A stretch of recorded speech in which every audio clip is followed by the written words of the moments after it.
আসসালামু আলাইকুম। উপন্যাস অবরুদ্ধ নিশীথ, অন্তিম পর্ব। লেখনীতে তেজস্মিতা মুর্তজা।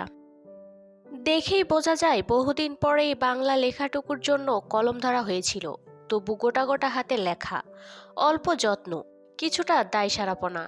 জয়ামিরের হাতে লেখা উইলপত্রটি পড়তে শুরু করে মাহেজাবিন। আমি জয়ামির, জাবেদ আমিরের একমাত্র পুত্র। জন্ম ঘোড়াহাট, দক্ষিণ দিনাজপুর। স্থায়ী বসবাসযোগ্য কোনো বাসগৃহ আমার নাই। ধর্ম অধর্ম। আজ সম্পূর্ণ সুস্থ মস্তিষ্কে সদিচ্ছায় এই হাতে লেখা উইলটি লিখতে বসেছি। এই উইলে আমি বলে যাচ্ছি, আমি মরার পর আমার স্থাবর অস্থাবর সম্পত্তি, উত্তরাধিকার সূত্রে প্রাপ্ত বাড়ি, নগদ অর্থ ও সমস্ত নিজস্বতা নিম্নলিখিতভাবে মালিকানাধীন ও পরিচালিত হবে।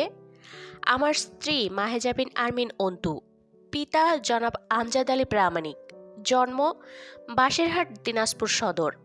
আমার মৃত্যুর পর আমির পরিবারের সমস্ত সম্পত্তির অর্ধেকটার উত্তরাধিকারী হবে সে।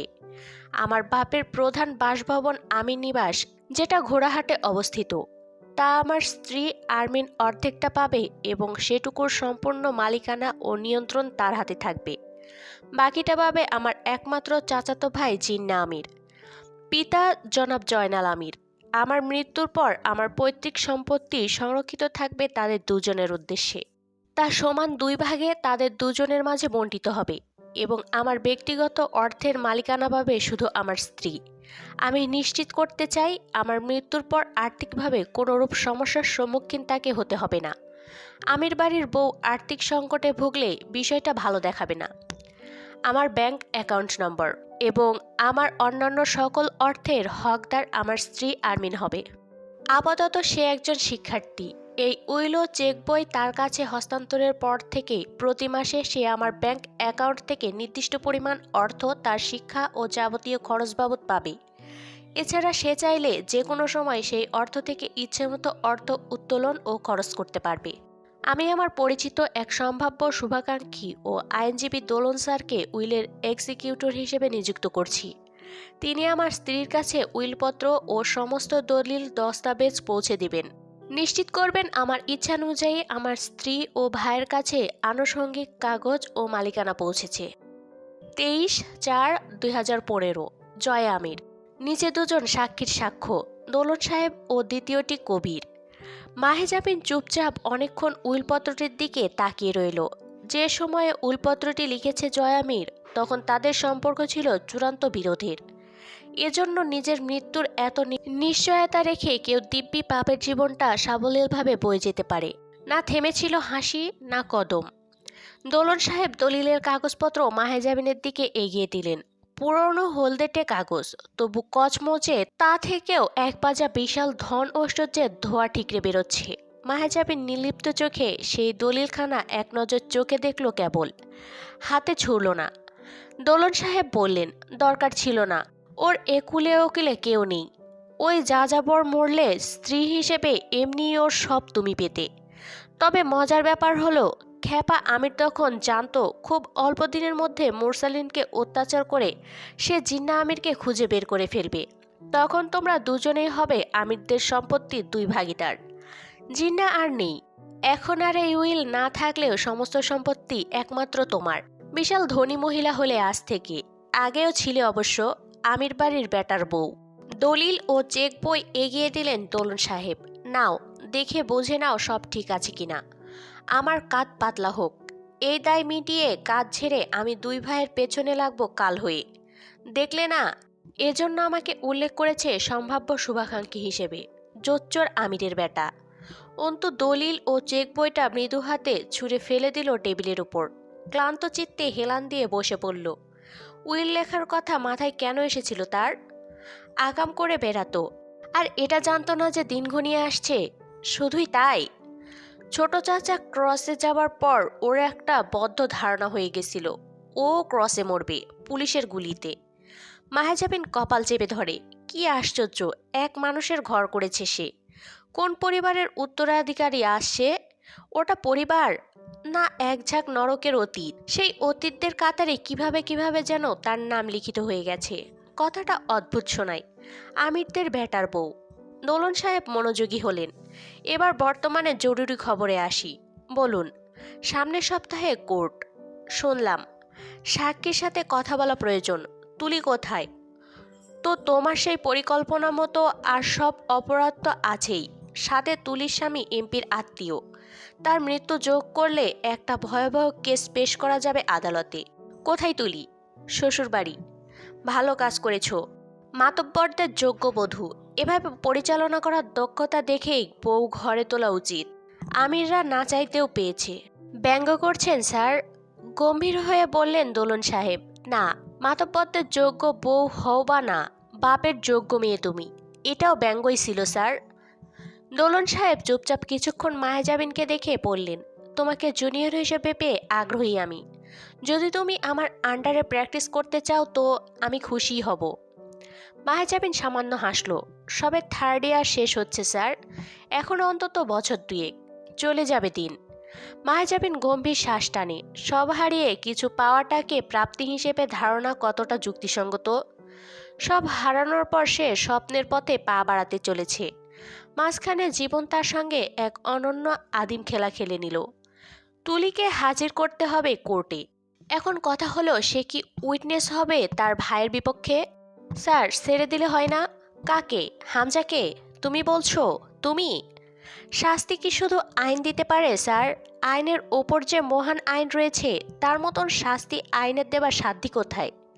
তথাকথিত আইনের আনুষ্ঠানিক নাটকীয়তা থেকে বাঁচিয়ে দিন। তুমি আসলে কি চাও? মৃত্যুদণ্ড না হোক, জীবিত থাকুক। দোলন সাহেব মাথা নাড়লেন। তুমি তাহলে আসল শাস্তির কথা বলছো? হামজা বাঁচতে চায় না, আমি ওকে জানি। মায়াজাবিন বিড়বিড় করে বলে, কাপুরুষ এক একটা। পাপ করবে দাপটের সাথে, কিন্তু শাস্তি ভোগ করার সময় লেজ গুটিয়ে পালাবে কুকুর অথবা মাচ্চর বিড়ালের মতো। দোলন সাহেব জিজ্ঞেস করলেন, তুমি কি রিমির কথা ভেবে হামজার মুক্তির আশা রাখছো?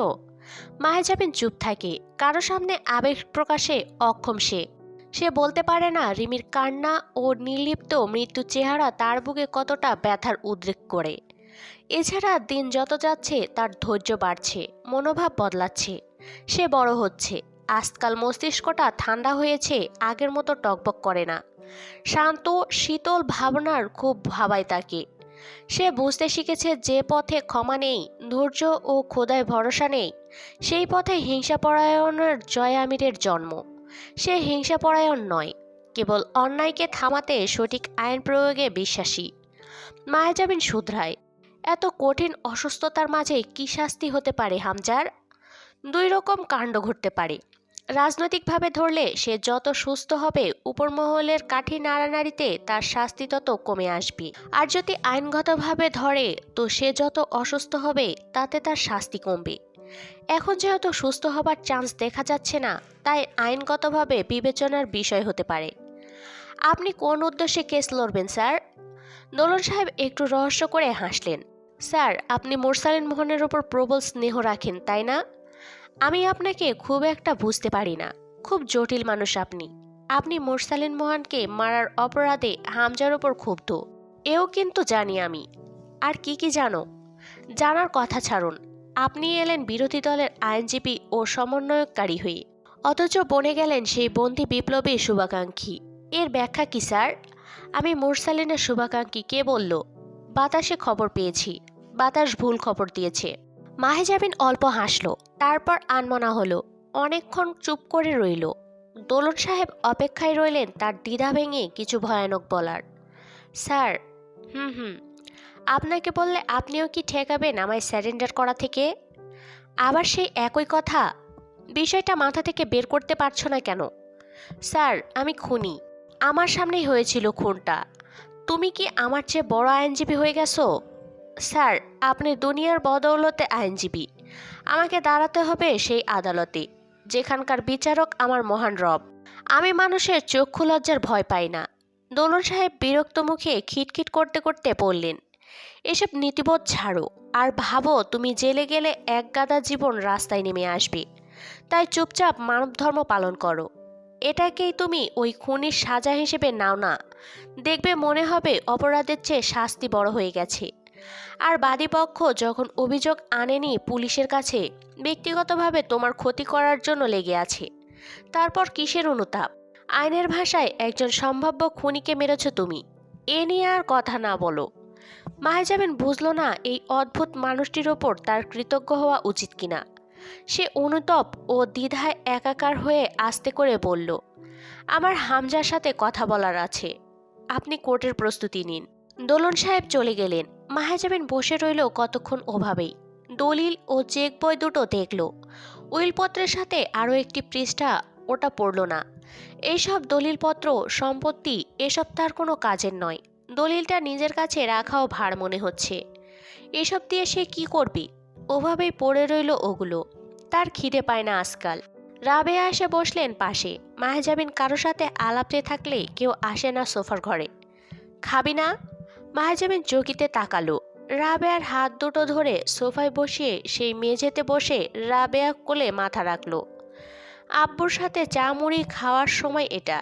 সেই সোফা, আম্মু, বিকেল সব আছে। নেই শুধু আমজাদ সাহেব আর অন্তু। কি দিয়ে গেল রে? নেড়ে দেখেন রাবেয়া কাগজপত্র। পড়তে জানেন না খুব একটা তিনি। তবু কি বুঝে বললেন, জয় কিছু রেখে গেছে নাকি রে তোর জন্য? হ্যাঁ আম্মু, একটা পোড়া কয়লার জীবন। রাবেয়া আগাগোড়ায় ভয় পায় মেয়েকে। আজও মেয়ের মাথায় হাত বুলাতে বুলাতে ভাঙা স্বরে বললেন, একদিন নিয়ে চল না জয়ের কবরের কাছে। আমি দেখ। মাহেজাবিন তাকালে তিনি থেমে গেলেন। তোমাকে কতবার বলেছি এই আবদার বাদে যে কোনো কিছু চাও। আর কি চাইবো বলতো তোর কাছে? বাপের কাজ করতেছিস যে তুই আমার, কিন্তু এইটাই চাই এখন। কেন? এতিম ছেলে আমি আম্মা, তুমিও ওই লোকটার কারণে। ভুলে যাও অন্তু, মরা মানুষের ওপর অভিযোগ রাখতে নাই। শিখাই নাই আমি তোরে? এত নিষ্ঠুর হইতে নেই। কত বোঝাইছি তোরে। চল না যাই। মাহেজাবিন কথা বলে না। মায়ের ভেজে ওঠা চোখে তাকিয়ে থাকে। জানিস ও একদিন গেছিল কুষ্টিয়া। আমারে কি বলে আসছিল জানিস? ও মরলে আমি কাঁদব কিনা বলেই আশ্চর্যজনকভাবে ঝরঝর করে কেঁদে ফেললেন রাবেয়া। মাহেজাবিনের চোখ ভেজে ওঠে আজ মায়ের কান্নায়। কি আশ্চর্য হয় এই মায়েরা। অন্তু অবাক হয়। আজ 3 মাস ধরে অন্তুকে একা পেলেই ভীতস্বরে আবদার করে বসে জয় আমিরকে দেখতে যাবার। ও আমার বেটার দরদ বোঝে নাই। ওর তো বেটা ছিল না, কিন্তু আমি তো মা রে অন্তু। ওর মতন এক জোয়ান ছেলেরে 9 মাস পেটে ধরা মা আমি। জানিস ও যেদিন প্রথম আমার বাড়ি আসে আমি ওরে বলেছিলাম আমারে মা ডাকতে। সেদিন ও আমার বেটার জান নেয় নাই। সেদিন তো কথা দিয়ে দিছি রে আমি, মাই হলাম না হয় আমার বেটার খুনির। একবার নিয়ে যা আমারে ওর কবরে। অন্তুকের কবরে গেছি আমি দোয়া করতে। ওর কবরটা দেখলাম না যে।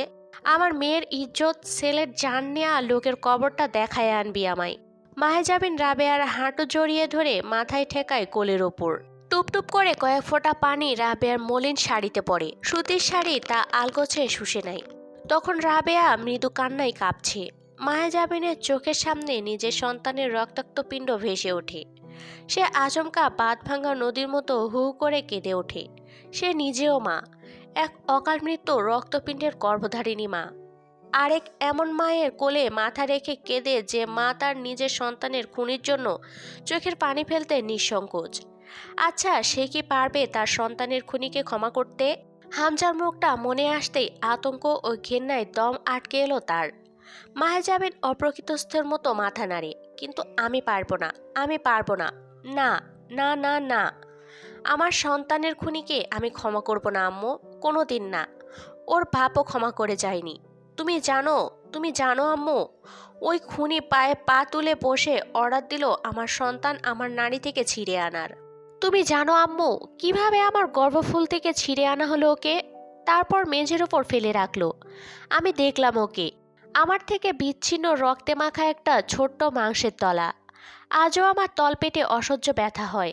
আমার নাড়িদার চিরে আসে। শুধু কোলে আমার বাচ্চা নেই, আমাকে মা বলে ডাকার কেউ নেই। আমার নারী জনম ব্যর্থ গেল। আমি ক্ষমা করব না, করতেই পারবো না আমি ক্ষমা। তুমি পারো, মরিয়ম চাচি পারে, আমি পারবো না। রাবেয়া অস্থির হয়ে দুহাতে মেয়েকে সামলান। অন্তু উন্মাদের মতো বুকে হাত ঘষতে লাগলো। এই 4 মাসে অসংখ্যবার অন্তুর এই গোপন পাগলামি সাক্ষী রাবেয়া। দুনিয়া দেখে না এসব। এই পাগলামি শুধু তার সামনে দৃশ্যমান। মায়ের ভাগ্য মেয়ে পায়, কথাটা সত্য হবার সম্ভাবনা প্রবল। কবিরদের বাড়ির মেঝে পাকা, ইটের গাঁথনির দেয়াল, তার ওপরে টিনের ছাদ। কবির আগে পেশা হিসেবে রাজনীতি পাশাপাশি হামজার ওয়ার্কশপের দেখাশোনার কাজ করেছে। ওয়ার্কশপ বন্ধ হয়েছে, সে এখন বড় বাজারে এক মুদি দোকানের কর্মচারী। মাসিক বেতন খুব বেশি নয়, তাই দিয়ে যা হয়। তুলিকে বিয়ে করা নিয়ে মায়ের সাথে মতবিরোধ জন্মেছিল খুব। বিবাহিতা মেয়েসহ এক মহিলাকে বিয়ে করতে চাচ্ছে অবিবাহিত ছেলে, এটা কোনো মা মেনে নেন না। কবির মাকে বোঝালো ওটা কোনো বিবাহিতা অন্যের মেয়ে কোলে মহিলা না, ওটা জয় আমিরের ফেলে যাওয়া জিম্মেদারি। তা কাঁধে তুলে নিতে না পারলে কবির দম আটকেই মরে যাবে। কোয়েলের দিকে তাকালে তার ভেতর যে স্নেহ জেগে ওঠে তা মা বুঝবে না। মাহেজাবিন তুলিকে ডেকে বসিয়ে বলেছিল, আপু আমি ছোট মানুষ, আপনার ভারী জীবনটা নিয়ে সিদ্ধান্ত নেবার মতো শক্ত মেরুদণ্ড আমার নেই। তবু একটা সিদ্ধান্ত নিয়ে ফেলেছি, আপনি শুধু একবার না বললে না। এভাবে বলছো কেন? তুমি তো আমার বাপ আরমিন, যে দায়িত্ব তুমি পালন করলে এতগুলো দিন আমার বাপও করেনি কোনো দিন। আমি আপনার বিয়ের প্রস্তাব এনেছি। তুলি নির্বাক চোখে কিছুক্ষণ তাকিয়ে থেকে শোধায়, আমার বিয়ে? কবির ভাইয়ের সাথে। তুলি ওভাবেই তাকিয়ে থাকে। সে ভালো খারাপ সেই প্রশ্নে না যায়। কোয়েলকে ভীষণ ভালোবাসে লোকটা। জয়ামির প্রতি কৃতজ্ঞতা শেষ নেই। তার যে কোনো আত্মীয় ও জিম্মেদারির ওপর যান কোরবান তার। আমার মনে হয় আপনি অত্যন্ত সম্মান আর বেঁচে থাকার খোরাকটুকু পাবেন। এর বেশি আমার সাধ্যি নেই আপু। আমার পায়ের নিচে শক্ত মাটি থাকলে আমায় ক্ষমা করতে পারলে করবেন। তুলি মায়াজাবিনের হাতটা ধরে থামায় ওকে, কিন্তু হ্যাঁ বা না কিছু বলেনি মুখে। অন্ত নীরবতাকে সম্মতি ধরে নিয়েছিল। কবির তাকে ঘরে এনে এখনো এমন আচরণ করে যেন সে আর হামজা বাড়ির সম্মান। তার ছোট্ট ঘরে অতিথি হয়ে এসেছে। কোথায় রাখবে, কোথায় বসাবে, কি খাওয়াবে, কিভাবে ভালো রাখবে, ব্যস্ততা অশেষ। বিয়ের 4 দিন পর দুপুরে খুব ঘেমে বাড়ি ফিরল। তুলি গামছাটা এগিয়ে দিয়ে বলল, দ্রুত গোসল করে আসুন, খেতে দিই, আমারও খুব খিদে পেয়েছে। কবির ব্যতিব্যস্ত হলো, আপনি খান নাই এখনো? কেন, শরীর খারাপ? কি হয়েছে? বেলা তো মেলা হইল, খান নাই কেন? আরে আগে আপনি আপনি করে কথা বলা বন্ধ করুন। এত জোরে জোরে আপনি আপনি করছেন, লোক শুনলে কি মনে করবে? আর আমি কি বয়সে বড় আপনার? কবির লজ্জা পেয়ে গেল। তার তো মুখে আসবে না বোধ হয়। সারা জীবন আপামনি বলে ডেকে অভ্যস্ত সে। কতবার হামজার হুকুমে তুলির শ্বশুরবাড়ি থেকে তুলিকে আনা নেওয়া করেছে সে। আজ তার ঘরের বউ সেই নারী।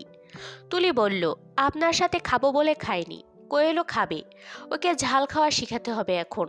তরকারি দিয়ে ভাত চটকে খাওয়ার অভ্যাস করাতে হবে। কবির সঙ্গে সঙ্গে মুখ গোমরা করে, কেন? আমার সাধ্যি নাই ওরে দুধ মিষ্টি খাওয়ানোর, এই জন্যে? ঝাল খাওয়া শিখার কোনো দরকার নাই, আমি এত অধম না। তুলি আবার ধমকে উঠল মৃদু, কি আশ্চর্য, একবারও বলেছি তা? ও কি এখনো দুধের বাচ্চা আছে? বয়স 5 হবে, সামনের বছর স্কুলে ভর্তি করাতে হবে। এখনো ভাত খেতে না শিখলে কি খাবে? কবির মিয়ে গেল ধমক খেয়ে। তুলি টের পেয়ে একটু স্বর নরম করে বলল, যান ওকেও গোসল করিয়ে আনুন। এ বাড়িতে এসে সারাদিন মাটিতে খেলার অভ্যাস হয়েছে। পরক্ষণে তার মনে পড়ল সে কথা বলছে ইমোশনাল বয় মোহাম্মদ কবির আবেগী সাহেবের সাথে। আবার মাটিতে খেলাকেও নিজের গরিবি ধরে নিয়ে মুখ কালো করে তার আগে সে বলল, ভালোই হয়েছে, খেলার সাথী পেয়েছে, খেলাধুলার মন ভালো থাকছে। যান গোসল সেরে আসুন, আমি ভাত বাড়ি। কবিরের মা তুলিকে কোনোভাবে পছন্দ করতে পারেন না।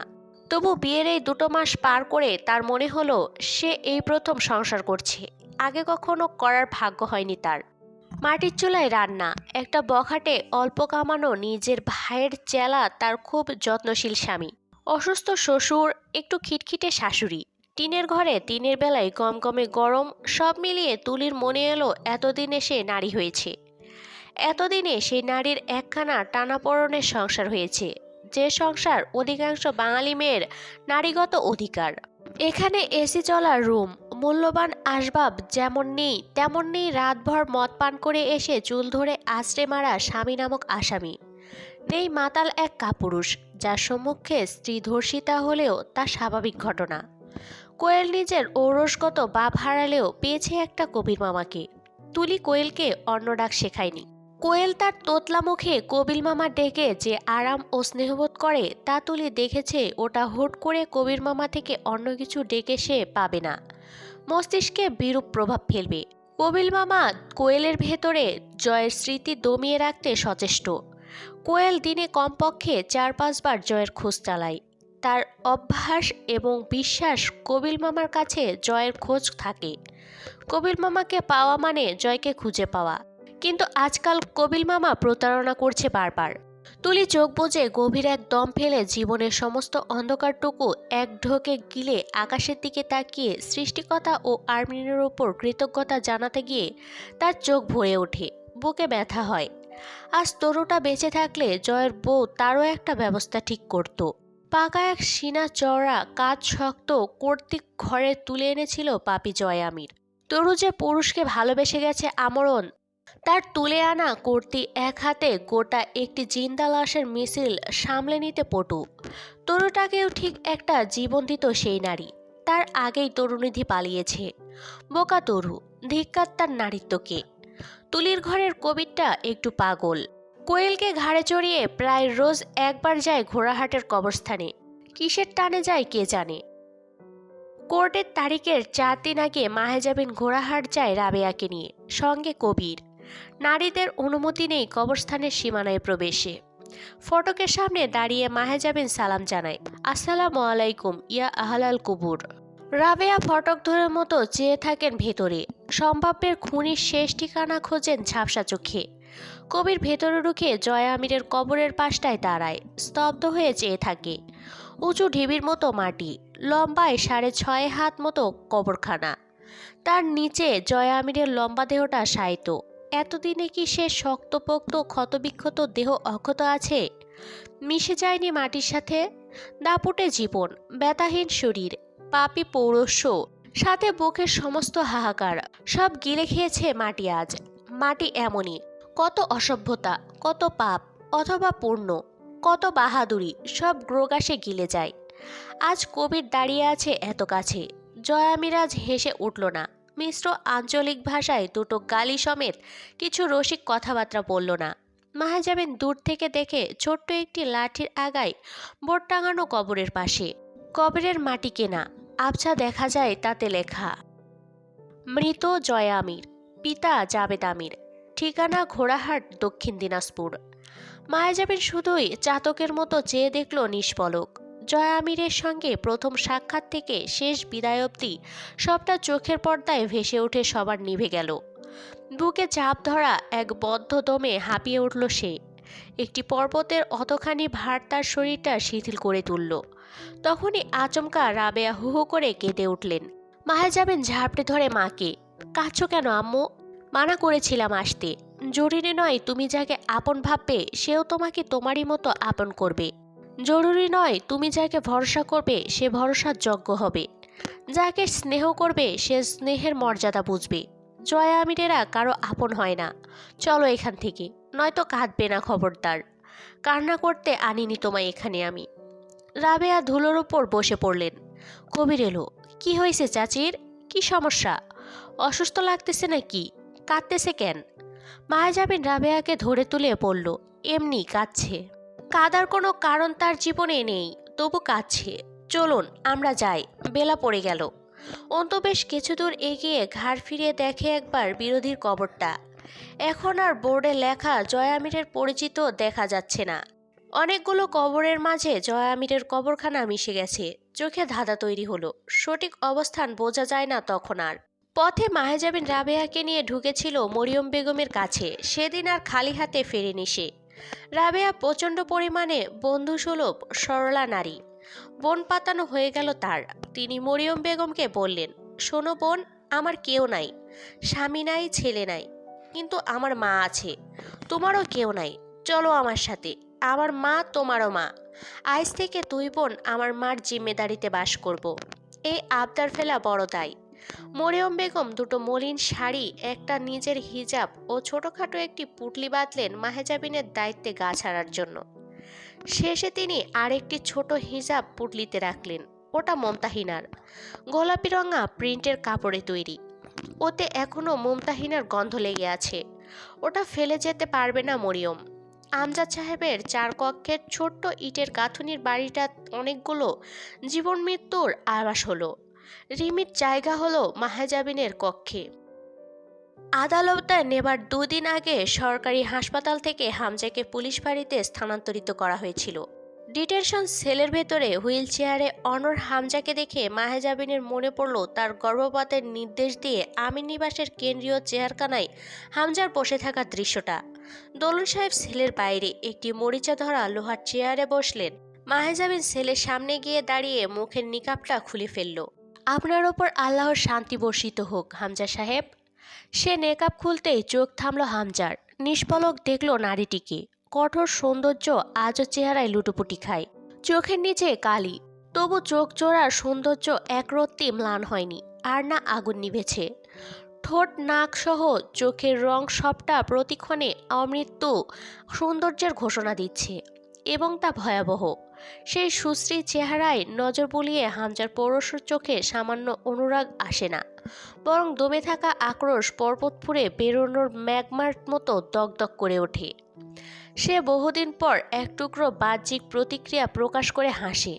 ভাবেনি শেষ জীবনে এক 4 আনার মেয়ে লোকের সঙ্গে বিরোধ লড়তে হবে। মাহেজাবিনও হাসে একটু। কেন ভাবেননি? ভাবেননি কেন হামজা সাহেব? ধ্বংসের খেলা তো খেলেছেন এক মেয়ে লোকের জীবনের সাথেই। তাহলে এটা কেন ভাবেননি যে খেলার বাজি পাল্টাতে পারে? আপনারা কেন এত নিশ্চয়তা রাখেন সব নারী রিমি হয়? রিমিকে আর রিমি রাখুনি। বিশ্বাস করুন, সামান্য প্রচেষ্টাও ছিল না আমার তাকে পরিবর্তনে। হামজা চেয়ার বয়ে নিয়ে এগিয়ে এসে কম্পিত বাম হাত দ্বারা সেলের শিক চেপে ধরে। চুপ কুচক্রি মেয়ে লোক। কুচক্রি বলতে কি বোঝেন? নাকি আপনারা 2 ভাই শুধু শব্দ জানেন, অর্থ ছাড়া? যার তার জন্য যাতা। এক কাপুরুষ মূর্খ আমাকে বলে গেছে ছলনাময়ী। আবার আপনার কাছে কুচক্রি। আপনারা কি নিজেদেরকে জমিনের ওপর সৃষ্টিকর্তা প্রেরিত শাস্তির দূত মনে করেন নাকি? হামজার শ্বাস প্রশ্বাস গভীর হয়। সে ঠান্ডা বিস্ময়ে বলে, আজও সেই দুঃসাহস। এটা আমার অলংকার। সব হারিয়েছ এর দায়ে, জিততে পারোনি। আপনি পারলেই হতো। আমি তো অবলা, শক্তিহীন, নির্বোধ মেয়ে লোক। অজায়গায় দুঃসাহস দেখিয়েছি। আপনি হারালেন কিসের দায়ে? মাহেজাবিনের জিতে যাওয়া চোখে চোখ রেখে লাল হয়ে ওঠে হামজার চোখ জোড়া। চোয়াল ও পক্ষাঘাতগ্রস্ত হাত দুটো অবধি থরথর করে কাঁপে। ভেতরের যন্ত্রণা ও দহন লোকানোর সর্বোচ্চ চেষ্টা ব্যর্থ যেতে থাকে। পিঠ পিছে ছুরি কেটে বাহাদুরি দেখায়ও না, নাদান মেয়ে লোক। জয়কে টার্গেট না করে আমার অন্য যে কোনো কিছুতে হাত রাখতে। তুমি জানো, আমি খুব ভালোভাবে জানি তোমার নরম কোমল চুরি পরা হাত কিভাবে মটমট করে ভাঙতে হয়। পুরুষ নাচাতে ভালোই জানো, জানা ছিল না। জয়কে কবজা করে খুব খেললে। বুঝলাম, পাগল হয়ে গেছেন আপনি। খারাপ না, এ আর এমন কি? কত লোক এমন হয়েছে আপনার খাতিরে। আমি ও আমার ভাতিজি হয়েছি বাপ হারিয়ে, আমার মা ও ভাবি স্বামী হারিয়ে। কত মেয়ে হয়েছে ইজ্জত হারিয়ে, অসংখ্য মা হয়েছে তাদের সন্তান হারিয়ে। সব চলে হামজা সাহেব, টেক ইট ইজি। আপনি আর কত বড় খেলোয়াড়? আসমানের উপরে যে মালিক বসে আছে তার খেলা খেলার ঊর্ধ্বে। হামজা কিছুক্ষণ চোয়াল এঁটে ঠান্ডা নজরে দেখে মাহেজাবিনকে, এরপর শোধায়, কেন এসেছো? দেখা করতে এলাম। কত পুরনো আর গভীর সম্পর্ক আমাদের। হামজা হাসি। আসলেই, উদ্দেশ্য বলো। আপনি আর সে যোগ্য আছেন যে আপনাকে কোনো গুরুত্বের উদ্দেশ্য বলতে এতদূর বয়ে আসবো? আমার পঙ্গুত্বে তাচ্ছিল্য করো না। তোমার তো আমার পঙ্গুত্বকে পুজো করা উচিত। তুমি জানো এইটা তোমাকে বাঁচার সুযোগ করে দিয়েছে। মাহেজাবিন খানিকটা ঝুঁকে ফিসফিস করে বলে, জানি।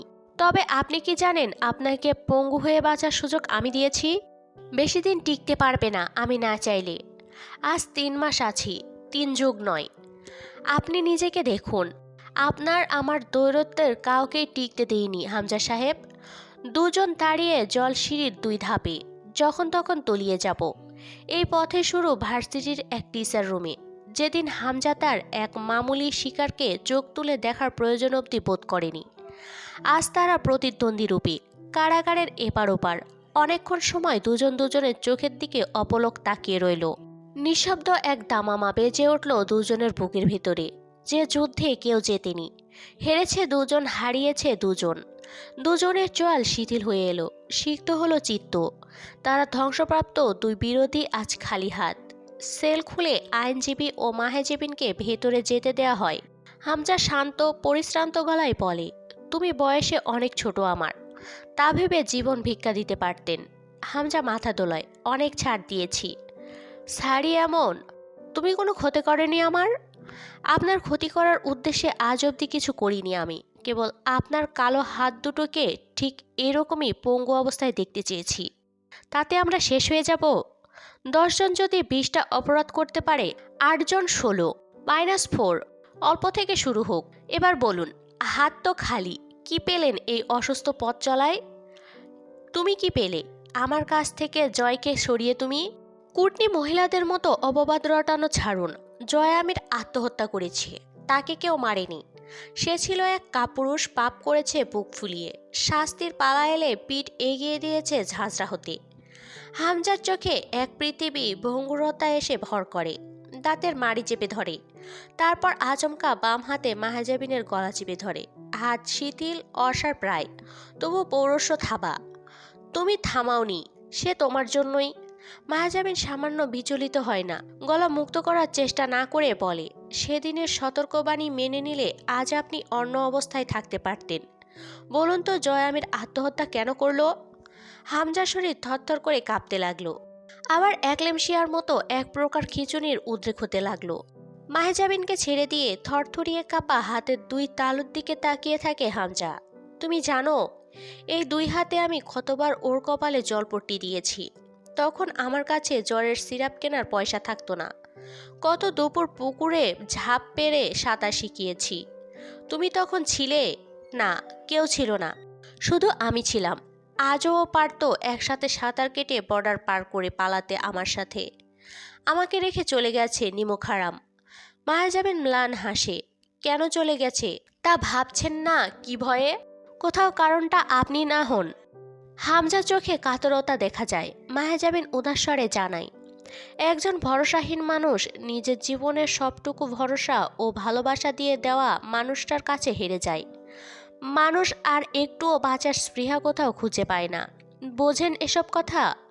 কখনো ভেবেছেন আপনি জয়কে কত বড় জখম দিয়ে দুনিয়া ছাড়া করেছেন, যার চেয়ে বড় জখম আর দেয়া সম্ভব নয় কোনো মানুষকে? ঠিক ততখানি আঘাত আপনি করেছেন জয় আমিরকে। সেই জয় আমিরকে যে আপনার নামে নিজের সব কিছু বকশে দিয়েছিল, আপনার পালিত পশু হয়ে বেঁচেছিল, নিজের পরিচয় ও গর্ব বিসর্জন দিয়ে। এবার ভাবুন, যখন সে জানতে পারলো তার জীবনের শেষ সব হারানোর পর নিজের বেঁচে থাকার রুহটা অবধি যাকে শোভেছিল, সেই বড় সাহেবই তাকে তার জীবনের সবচেয়ে বড় আঘাতটা করেছে, তার কেমন লেগেছিল? আমি আপনাকে সময় দিলাম 2 মিনিট, ভাবুন। হামজার হৃদস্পন্দনের গতি অসুস্থ পর্যায়ে বেড়ে গেল। হতবিহ্বল হয়ে পড়ল সে। ইশারায় মাহেজাবিনকে থামাতে চাইল। আপনি আমার সন্তান ছিঁড়ে নিয়েছেন শুধুই আমার ভেবে। ভুলে গিয়েছিলেন পরের জন্য কাটা খালে নিজে পড়া দুনিয়ার পুরনো নিয়ম। বাচ্চাটা আপনার জয়ের ছিল, জয়ের জয়ের সেই জয় যে আপনার খাতিরে পাপ আর পুণ্যকে এক পাত্রে গুলিয়ে জীবনের বিষ পানীয় তৈরি করেছিল। একটা তেতো সত্যি বলি, আমি যে মুহূর্তে আপনাকে দুশমন হিসেবে সচেতন করেছিলাম, ওই মুহূর্তে আমি মূলত আপনাকে জয় আমিরের মৃত্যুর খবরটা শুনিয়েছিলাম। শুধু খুলে বলিনি বাক্যটা। তুমি জানতে? কি জানতে? আপনি কেন জানতেন না? এটা বিস্ময়কর প্রশ্ন। যে মানুষ বেঁচে থাকতেই নারাজ, মরণে তার চরম আগ্রহ, যে লোকটা নিজের পরিচয়ের পেছনে উন্মাদের মতন ছুটছে বছরের পর বছর, তার কাছে থেকে একে একে সমস্ত পরিচয় কেড়ে নেওয়া হলে তার বাঁচার প্রশ্ন আসে কোত্থেকে? আপনি দেখেননি জয়া আমিরের মৃত্যুকে আলিঙ্গনের তোড়জোড়? আমি দেখেছি আপনার কাছ থেকে ফেরার পর তার মৃত্যু তৃষ্ণা। সে মৃত্যুর আগেও শুধু একটাবার আমার কাছে স্বীকৃতি পেতে চেয়েছিল সে বেঁচে থাকলে অন্তত কেউ তার সঙ্গী হতো। অথচ আমি দেখেছিলাম সে পালাবে। এই অল্প সময়ে সে শুধু বিশ্বস্ত কাউকে নিজের রেখে মরতে চায়। হামজা বিদ্রুপের হাসি হাসে। তুমি জয়ের বিশ্বস্ত কেউ হতে? মাহাজাবিন আর জবাব দেয় না, চুপচাপ চেয়ে থাকে হামজার দিকে। তাকে কখনোই কোনো অসুস্থ মানুষকে ব্যঙ্গাত্মক চোখে দেখার শিক্ষা দেওয়া হয়নি। হামজাকে দেখে তার খারাপ লাগছে না ভেবে খারাপ লাগে তার। বিশ্বাসঘাতকতা তার ধর্ম নয়। জয় আমির মানুষ চিনত খুব। সেদিন আরমিন রাজি হওয়া মানে জয় আমিরের পাপ মেনে নেয়া, আর পাপ মেনে নিলে আরমিন হতো তার সবচেয়ে বিশ্বস্তজন, আমরণের সাথী। কারণ আরমিন ঠিক সাদা পায়রার মতোই পবিত্র আত্মা। এটাই জয়ের ধারণা ছিল, কিন্তু মিথ্যে আশা আরমিন দেয়নি সেদিন তাকে। কারণ জয়ের পাপ হাসরেও কবুল নয় তার। আর জয় আমির আর বাঁচতে চায়নি, কারণ তার সক্ষমতা বিদীর্ণ হয়ে গেছিল এবার। হামজার শরীর ঘেমে টুপটুপ করে পানি পড়তে লাগলো, যেমনটা সদ্য গোসল করা মানুষের শরীর বয়ে যায়। দোলন সাহেব উঠে দাঁড়ালেন। শান্ত হও হামজা। স্যার, ওই চতুর মেয়ে লোক কি বলছে? ওকে থামতে বলুন। ও থেমেছে, তুমি নিজেকে থামাও। বন্ধ সেলের কংক্রিটের চার দেয়াল হামজাকে একটা বার্তা দেয়। এক বিরোধিনী তোমার জয়ের রক্ত গর্ভে ধারণ করে সে হলো জয়ের সর্বোচ্চ আস্থাভাজন। তুমি আপনজন সেই রক্ত ধ্বংস করে হলে একমাত্র দুর্জন। দোলন সাহেবের সঙ্গে কেসের ব্যাপারে কিছু কথা হবার পর হামজা শেষবার একবার রিমির সঙ্গে দেখা করতে চাই। তারপর মাহেজাবিনকে ডাকি। আরমিন, তুমি আর মুরসালিন পথে অন্ধকারকে পেয়ে বাধ্য হয়ে তা গ্রহণ করেছ। আমি অন্ধকারে জন্মেছি, আমি অন্ধকারে গড়ে উঠেছি, অথচ তা কখনোই হামজা এবং জয়া আমির হয়ে ওঠার শর্ত হতে পারে না। হামজা হাসল। সাবধানে থেকো, তোমার পথ ঠিক ততটা কঠিন হবে যতটা তোমার কল্পনার সীমানায় নেই। ধন্যবাদ আপনার শুভাকাঙ্ক্ষার জন্য। দেখা যাক আপনাদের নিজস্ব আদালতে। অক্টোবরের 20 তারিখ 2015-তে আসামি হামজার বিচার কার্য হয়েছিল অদ্ভুত, যাকে বলে অনাকাঙ্ক্ষিত। কিন্তু রাজনীতি মাত্রই অনাকাঙ্ক্ষার সমন্বয় মাত্র। প্রথম আধ ঘন্টা কেবল হাজার রাজনৈতিক জীবনের ফিরিস্তি ও তার শারীরিক অবস্থা বর্ণনায় কেটে গেল। হামজার পক্ষের উকিল হামজাকে কেবল একজন পক্ষাঘাতগ্রস্ত পঙ্গু রোগী হিসেবে যুক্তিতর্ক স্থাপন করে সেটা আদালতে উপস্থিত জনতার ভেতরে ফিট করতে করতে তিনি ঘেমে উঠলেন। দোলন সাহেবের সঙ্গে ভালো রকমের তর্ক হলো, কিন্তু মানবিকতার কথা নেই কোনো। ডিফেন্স মহোদয় রজব আলমগীর মানবিকতার ওপর প্রশ্ন তুলে পুরো আদালতকে আবেগী করে তুলে সফল হয়ে গেলেন। অবাক্কর ঘটনাটা খুব কম সময়ে ঘটে গেল। হামজা এমপির খুনই করেনি, সে করতেই পারে না, কারণ এমপির খুন তার অ্যাক্সিডেন্টের কম বেশি 2 সপ্তাহ পরে সংঘটিত হয়েছে। হামজার চিকিৎসক এসে চমৎকার সাক্ষী দিয়ে গেলেন যে সম্ভবই না। করে কাগজের রিপোর্ট পেশ করা হলো। হামজার মেরুদণ্ড সড়ক দুর্ঘটনায় কি পরিমাণে ড্যামেজ, এই অবস্থায় রোগী নিজ শক্তিতে চলাচল করতে অবধি অক্ষম। সে কি করে এমপির খুন করতে পারে? তাকে এমপি মার্ডার কেসে ফাঁসানো হয়েছে, কেননা এমপি জীবিত অবস্থায় তাকে ভালো চোখে দেখতেন না। এছাড়া তার অপরাধ কেবল রাজনীতিতে একটু অনৈতিকতা, আর কি ওসব কোনো গোনায় ধরার মতো বিষয় নাকি? 16 জুলাই দিবাগত রাতে পাটোয়ারি বাড়িতে যে বেশ কয়েকটি খুনের ঘটনা ঘটেছিল তা জয় ঘটিয়েছিল আদালতে প্রমাণ হয়ে গেল। হাত কাটা সে ডাক্তার সাক্ষী দিল। মাহেজাবিন পাথরের মতো বসে দেখল শুধু। শেষ সময়ে হুইল চেয়ার ঠেলে হামজাকে আদালতে আনা হয়েছিল। বিচারক মহোদয় নিজেই কেঁদে ফেলার মতো অবস্থা হামজার অবস্থা দেখে। এরকম এক নিষ্পাপ অসুস্থ যুবক এমন ধরনের অপরাধ করতে পারে? হামজার নামে অভিযোগ হলো সে নাকি এমপির ও এমপির স্ত্রী ভাগিনা, যে কিনা নিজের বোনের স্বামী, তাকে খুন করেছে। এটা কখনো বিশ্বাসযোগ্য? নিজের বোনের স্বামীকে কেউ কেন খুন করতে যাবে? এছাড়া হামজার অবস্থা দেখার পর নতুন মোড় এলো। হামজার এই অবস্থা করেছে জঙ্গি গোষ্ঠী ও বিরোধী দলের কর্মীরা সম্মিলিতভাবে। অতি সত্বর তাদেরকে বিচারের আওতায় আনার হুমকি দিয়ে আদালত ফুরলো। দোলন সাহেব সব বুঝলেন, চুপচাপ গিললেন। হামজাকে আবার স্থানান্তর করা হলো পুলিশ ফাঁড়িতে। দোলন সাহেব গেছিলেন তার সঙ্গে সাক্ষাতে। হামজা হেসে ফেলল তাকে দেখে। স্যার, আপনি আমার ওপর এত আক্রোশ কবে জমিয়েছেন? কে বলে আক্রোশ? হামজা হাসে। অবাক হননি তো আবার আদালতে? প্রশ্নই ওঠে না। আমি আনাড়ি বা অবুঝ চোখখানা জনতা নই হামজা। আমার আন্দাজ ও জানা সম্বন্ধে তোমার ধারণা থাকা দরকার। শুধু বলো, তুমি কি এটাই চেয়েছিলে? না, কয়েকদিন আগে অবধি চাইনি, কিন্তু যেদিন আমার নারী বিরোধী ও আপনি সাক্ষাতে এলেন, তারপর চাওয়াটা বদল এলো। কি করব স্যার? এক কোমর ভাঙা মাঘী মানুষ আর আপনার মতো হুট করে মানবিকতার গান গাওয়া উকিল মশার কাছে হারা তো আমার সাজে না। আদালতের তারিখের 2 দিন আগে উপর মহলের সদস্য এলো হামজার কাছে। হামজার পরিকল্পনা তখনও আদালতে উঠেই গড়গড় করে জীবনের সব সত্যি বলে দিয়ে ফাঁসির মালা গলায় চড়ানো। এটা জেনে উপরমহল ক্ষেপে ক্ষেপণাস্ত্র।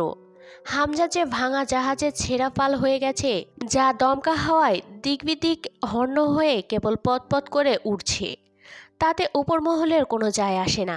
তারা কেবল চান আদালতে সরাসরি হামজার কার্যক্রম সামনে না আসুক। কোনোভাবেই না।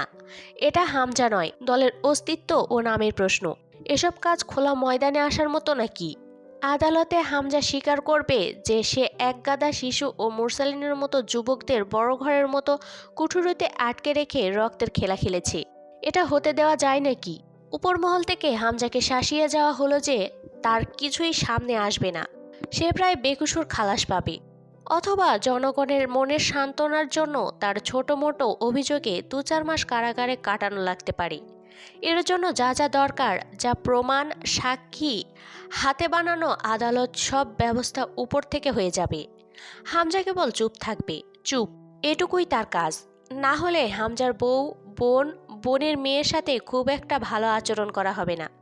তার সাথে কি করা হবে তা বলা যাচ্ছে না। আর তার বলা কথাগুলো ধামাচাপা দেয়া অসম্ভব কিছু না। এসব কথা দোলন সাহেবকে হামজা বলল না। সে শুধু আর্মিনের কাছে হাঁটতে রাজি নয়। এরপর উপলমহরের নজরদারিতে রইল সে। কিছুদিন পর পাটোয়ারি বাড়ির সিলগালা খুলে দেওয়া হলো। রিমিকে সঙ্গে নিয়ে সেই মরণ কুঠুরিতে বসবাস শুরু হলো। শরীরের অবনতি উন্নতি কিছু নেই। বাম হাতটা কোনো মতো নড়াতে পারা যায়। চিকিৎসার জন্য পয়সা দরকার অগাধ। তবু নিশ্চয়তা নেই সামান্য কিছুটা উন্নতিও হবে কিনা। নিউরোলজিস্টরা হাল ছেড়ে দিয়েছেন। শরীর প্রায় সবটা অবশ। তার ভেতরের প্রতিক্ষণের অন্তর্জ্বালা তাকে ধীরে ধীরে এক অদ্ভুত মৃত্যুর দিকে নিয়ে চলল। দিনকে দিন সে হয়ে উঠল ঠিক তার হুইল চেয়ারটার মতোই জড়ো অসার আসবাব। আর রিমি তার জড়ো সেবিকা। সে সঙ্গ ছাড়েনি, অথচ সঙ্গে নেই। হামজা রোজ প্রহরগণে কবে জয় স্বপ্নে এসে একবার হেসে ভাই বলে ডেকে যাবে।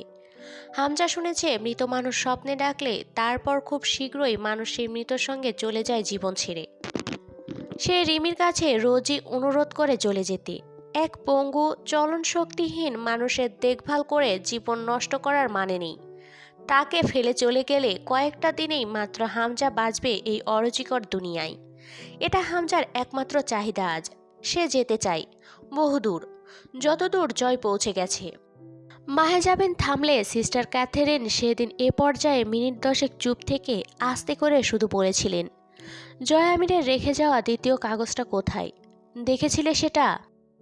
30 জুন 2018 খ্রিস্টাব্দের সূর্য ওঠার সকালে মাহেজাবিন বসার কক্ষ থেকে উঠে আব্বুর রুমে যায়। বহুদিন বন্ধ পড়ে থাকা ধুলো জমা আলমারিটি খোলা হলো সেদিন। একটি গোল করে মোড়ানো কাগজ মাহেজাবিন বের করে এনে সিস্টারের হাতে দেয়। হাতটা একটু শিউরে ওঠে সিস্টারের। মোড়ানো কাগজটি ভারী, ভেতরে কিছু একটা। মোড়ক খুলতেই আর একটি ছোট কাগজ জড়ানো ভারী বস্তুটি হাতে আসে। একটি হাতঘড়ি। সেটা চকচকে প্লাটিনামের গোলক প্রান্তে ভোরের আলো পড়ে তা চিকচিক করে ওঠে। ওটার ডায়ালের সাথে মুড়ে থাকা চিরকুটটি খুলে পড়েন সিস্টার। উকিল ম্যাডাম, চিহ্ন না দেখা গেলে শালার মানুষ নিজের গায়ের জন্মদাগ ভুলে যায়। আমারে কি মনে রাখবে? এই আমার চিহ্ন রইল, রেখে দিয়েন আপনার কাছে। নয়তো আমাকে মনে রাখার মতো কেউ হয়তো থাকবে না দুনিয়ায়। কেউ মনে না রাখলে এই দুনিয়া দিব্যি একটা আস্ত জয় আমিরকে ভুলে যাবে। এইটা ঠিক না। বড় সাহেব দিছিল এইটা আমার 25তম জন্মদিনে 2012-তে। 75তমতেও যেন থাকে আপনার কাছে। ততদিন আমি থাকবো না। ও হ্যাঁ, এটা সেই ঘড়ি যেটা আমার হাতে ছিল সেই দিন, যেই দিন আপনার সাথে ভার্সিটির মাঠে আমার প্রথম দেখা। আবার এই দিনও, যেই দিন আপনার নামে আমি একটা বলি চড়াইতে আসছি। এই শালা ঘড়ি আমার জন্য কুফা, আর আস্ত একখানা বেঈমান। থাকে আমার হাতে, অথচ শালার কাটা টিকটিক করে আপনার নামে। তো ওইটা আপনার কাছেই থাকুক। সিস্টার 7 বার পড়লেন লেখাটুকু। হাতটা শিরশির করছে বোধ হয়। এলোমেলো নজর তুলে তাকালেন মাহেজাবিনের দিকে। মাহেজাবর মৃদু হেসে ভ্রু নাচায়। ঘড়িখানা দেখতে ইশারা করে। জয় আমির হাতঘড়ির ক্ষেত্রে খুব শৌখিন ছিল। সব অক্ষত থাকলে নিশ্চয়ই আজও পাটোয়ারি বাড়িতে তার কক্ষের আলমারিতে নামি দামি ব্র্যান্ডের বেশ কয়েকটা ঘড়ি তোলা আছে। Seiko, Astron, Patek Philippe, Casio. Sister ঘড়িখানা হাতে তুলে নেন। বেশ ভারী। অ্যাডেমার স্পিনওয়েট ব্র্যান্ডের রয়্যাল এক মডেলের হাতঘড়ি ওটা। দাম কম বেশি লাখখানেক হবার কথা। এক অন্ধকার সমুদ্র অথবা কালসে সাফেয়ার রত্নরঙা ঘড়ির ডায়ালটিতে সিস্টারের চোখ ধাঁধায়। ওটার ডায়ালের যে গম্ভীর রং, তার আনুষ্ঠানিক নাম মূলত বুলগ্রান্ড ট্যাপিসেরি। সেই চকচকে ডায়ালে জয়া আমিরের চিহ্নরূপে লেপ্টে আছে পুরনো কবেকার শুকনো লাল তরলের ছাপ। এটা বলি চড়ানোর দিনের পরিহিত ঘড়ি যে। রক্তটুকু জয়া আমিরের, এটা সিস্টার জানেন, কারণ সেই রক্ত হাত ছুঁয়ে ওনার মনে হচ্ছে এই রক্ত খুব চেনা, বহু পুরনো জানাশোনা। ওনার চোখে ছটফটানি দেখে মায়াজাবিন হাসে। কেমন লাগছে আপনার বহুল আকাঙ্ক্ষিত অদেখা পাপির চিহ্ন ছুঁয়ে? আরও কিছু আছে, চাই? মায়াজাবিন উঠে যায়। কিছুক্ষণ পর ফিরে এসে সেন্টার টেবিলের উপর কিছু ধাতব পৌরস অলংকার রাখে। দুটো ব্ল্যাক টাংস্টেইনের আংটি, একটি রূপোর তৈরি রিসলেট, একটি প্লাটিনাম ধাতুর তৈরি শিকল আকৃতির চিকন ফিগারো চেইন। তার লকেটটির আকৃতি যে অক্ষর। প্রতিটা বস্তুতে রক্তের ঘ্রাণ ও আবছা ছাপ লেগে থাকা জিনিসগুলো হাতে ছুঁয়ে সিস্টারের মনে হলো তিনি একবার সচক্ষে দেখতে পাচ্ছেন জয়া আমিরের রক্তাক্ত নিথর দেহখানা। গুলি বুক ফুঁড়ে বেরোনোর পর রক্ত চেইন ও রিসলেট ভিজে ওঠা দৃশ্যটি। হামজার হাহাকার আর আরমিনের স্তব্ধতা। এরপর জয়া আমিরের রেখে যাওয়া বড় কাগজখানা সেদিন ভোর সকালে সিস্টার ক্যাথেরিনের চোখে নোনা জলে ভেসেছিল। একটি A4 আকারের কাগজ, তার দুপাশ ভর্তি লেখা। চিঠি নয়, পত্র, দরখাস্ত, কোনো সংবাদপত্র অথবা ইচ্ছেপত্র নয় ওটা। কেবল একটি কাগজ, যার এপাশ ওপাশ লেপটানো রক্তের ছোপ ছোপ দাগে, আর পৃষ্ঠাখানা ভরে কিসব লেখা। চোখের অঘটন টের পেয়ে তিনি দ্রুততা আঙুল বুলিয়ে মোছার চেষ্টা করেন। লাভ হলো না। ততক্ষণে সিস্টারের চোখের সবটুকু পানি পৃষ্ঠাখানা শুষে ভিজে উঠেছে। এতে কাগজের তৃষ্ণা মিটেছে কিনা বলা যায় না, কিন্তু সিস্টারের তৃষ্ণা বাড়ল। সেই তৃষ্ণা মেটানোর প্রথম ধাপে তিনি জানতে চাইলেন মায়াজাবিনের 2015 থেকে 2018 অবধি আসার যাত্রা সম্বন্ধে কৌতূহল গাঢ়। একের পর এক প্রশ্ন করছিলেন। অনার্স শেষ বর্ষ থেকে মায়াজাবিনকে পড়াশোনায় মনোযোগী হতে হয়েছিল পুরোদমে। এ সময়টা নিরাপত্তা দেওয়ার জন্য কবি চুপিসারে সর্বদা প্রস্তুত ছিল বাহিনী নিয়ে। এটার পেছনে তুলিরও হাত ছিল। সে শ্বশুরবাড়ি থেকে মায়ের বাড়ি আসার মতো তখন নায়েরও আসে মায়াজাবিনের কাছে। সেই নারীকে নিরাপত্তা না দিলে সে কবিরের ঘর নাও করতে পারে, কিন্তু এটা মায়াজাবিনের পছন্দ ছিল না। এখানে একটা ঋণ জমা হবার ব্যাপার রয়ে যায়। কারো কাছে ঋণী হলে মানুষের মেরুদণ্ড ভেঙে যায়। এক্ষেত্রে বিনয়ী হতে হয়, আর বিনয় কেবলই মানুষকে সত্য থেকে পিছপা করে। তবু কবির পিছু ছাড়েনি। এছাড়াও সে নিরাপত্তা পেয়েছিল মুরসালিনের শুভাকাঙ্ক্ষীদের কাছে, মরিয়মের খাতিরে। মরিয়মকে মুরসালিন যাদের কাছে রেখে যাত্রায় বেরিয়েছিল, তারা মরিয়মের দেখভাল করা নারীটির নিরাপত্তা দিতে সদ্য প্রস্তুত, যেটা শুধু সক্রিয় কিন্তু আড়ালে। তারা নীরবে রোজ আমজাদ সাহেবের বাড়ি তো অবশ্যই, সঙ্গে মাহেজাবিনের বাইরে চলাচলের সময়টা পেছনে থেকেছে বরাবর। আরও ছিলেন মানসিক সঙ্গের জন্য দোলন সাহেব। 2016-এর শুরুর দিকে মাহেজাবিনের অনুরোধে দোলন সাহেব রূপকথার কেসটা হাতে নেন। দিন শেষে রূপকথা কেবলই এক শিকার। ততদিনে অবশ্য রূপকথার ভেতর থেকে মুক্তির সমস্ত আকাঙ্ক্ষা ফুরিয়ে গেছিল, কিন্তু দোলন সাহেবের প্রচেষ্টায় সে খালাস পেল বাংলাদেশের আইনি বন্দিশালা নামক উন্মাদখানা থেকে। তাকে নিতে আসার জন্য কেউ নেই জেনে বেরোবার পর সে পেয়েছিল এক অনাকাঙ্ক্ষিত নারীকে, যাকে সে কারাগারে বসে দিনের দিন একটাবার দেখা করতে আসা মানুষের কাতারে চেয়েছে। মায়াজাবিন রূপকথাকে সঙ্গে করে নিয়ে এসেছিল আমজাদ সাহেবের বানিয়ে রেখে যাওয়া ছোট্ট আশ্রয় কেন্দ্রে। এতগুলো মানুষের পেট চালানোর জন্য আমজাদ সাহেবের সামান্য জমি বিক্রির পয়সা নেহাত তুচ্ছ। জয়া আমিরের রেখে যাওয়া পয়সা বলতে কিছু আছে, তা কখনো মায়াজাবিনের খেয়ালে থাকেনি। কিন্তু সে ভাবি, আম্মু ও মরিয়মকে ঠিকই আলাদা করে জিজ্ঞেস করেছিল, আপনারা চাইলে জয়া আমিরের রেখে যাওয়া এই টাকা নিজেদের জন্য খরচ করতে পারেন। অনুমতি পেলে আপনাদের খরচে ওই অর্থ ব্যয় হবে। মার্জিয়া কিছুদিন কথা বলেনি তার সাথে। সে দিনগুলোতে মায়াজাবিন খুব ছটফট করে একদিন গিয়ে ভাবির কাছে বসে জিজ্ঞেস করে, কথা বলেন না কেন আমার সাথে? ঠিক মতো খান না, আরিবাকে আমার কাছে আসতে দেন না। কি করেছি আমি? কোনো ভুল করলে শাস্তি দেন, তবু এভাবে মুখ ফিরিয়ে থাকবেন না। মার্জিয়া হেসে ফেলে, আমার মতন মেয়ে লোকের সাধ্যি কোথায় অন্তু তোমার থেকে মুখ ফিরিয়ে থাকার? তোমার ঘাড়ে খাচ্ছি, পড়তেছি। হাসতে হাসতে কেঁদে ফেলার দৃশ্য খুব ভয়ানক হয়। সেই দৃশ্যই দেখা গেল মার্জিয়ার মুখে। ভাবো তো অন্তু, কত বড় বোঝা আমি আর আমার এতিম মেয়ে এই দুনিয়ার। তুমি বলছিলা আমার আর সন্তানের ভার নিবা, পারতেছো না। তুমি আমার আর আমার মেয়ের পেট চালাইতে সেই লোকের পয়সায় নির্ভর করতে চাও যে আমার সোয়াগ কাটছে আমার কাছে, আমার পেটের মেয়েরে এতিম বানাইছে। বলো, এর চাইতে লজ্জার কিছু হইতে আছে? বলো তো অন্তু, দুনিয়ার ওপর মা মেয়ে কতটা ভারী হইলে স্বামীর বাপের খুনির পয়সা খাওয়ার কথা ওঠে, বলো। মাহেজাবিনের হাত দুটো চেপে ধরে অঝরে কেঁদে ফেলল মার্জিয়া। এত খাই আমরা, তোমার যাতে ভার না হয় আমি না দর্জির কাজ করি অন্তু। তুমি কেন একটাবার ভাবলা না এই কথা আমার সামনে উচ্চারণ করা ঠিক হবে না তোমার? আমি জানি আমি অকাল বিধবা, আমার স্বামী নাই, একটা দুধের মেয়ে। তাই বলে তুমি আমার স্বামীর খুনের রক্তমাখা পয়সা আমার জন্য বরাদ্দ করতে চাইবা অন্তু? আমার তো বাপের বাড়ি সচ্ছল না অন্তু, তাই আমি চাইলেও ওদের কাছে যাইতে পারবো না। মাহেজাবিন সহ্য করতে না পেরে ধমকে উঠল, চুপ করুন আপনি, কথা বলার সুযোগই দিচ্ছেন না। পাগল হয়েছেন? আমাকে কি পাথর লাগে আপনাদের? অমানুষ জানোয়ার ভাবতে ভালো লাগে সবার? সবাই কি মনে করেন নিজেদেরকে? এক আপনাদের ব্যথা আছে, শোক আছে, ঘেন্না আছে, অভিযোগ আছে, আর আমি গাছ, গাছেরও তো ব্যথা থাকে। আপনারা কেউ সেটাও ভাবেন না আমায়। মাহেজাবিনের চোখ ছলছল করে, কিন্তু জল গড়ানোর অনুমতি নেই বলে গাল শুকনো রয়ে যায়।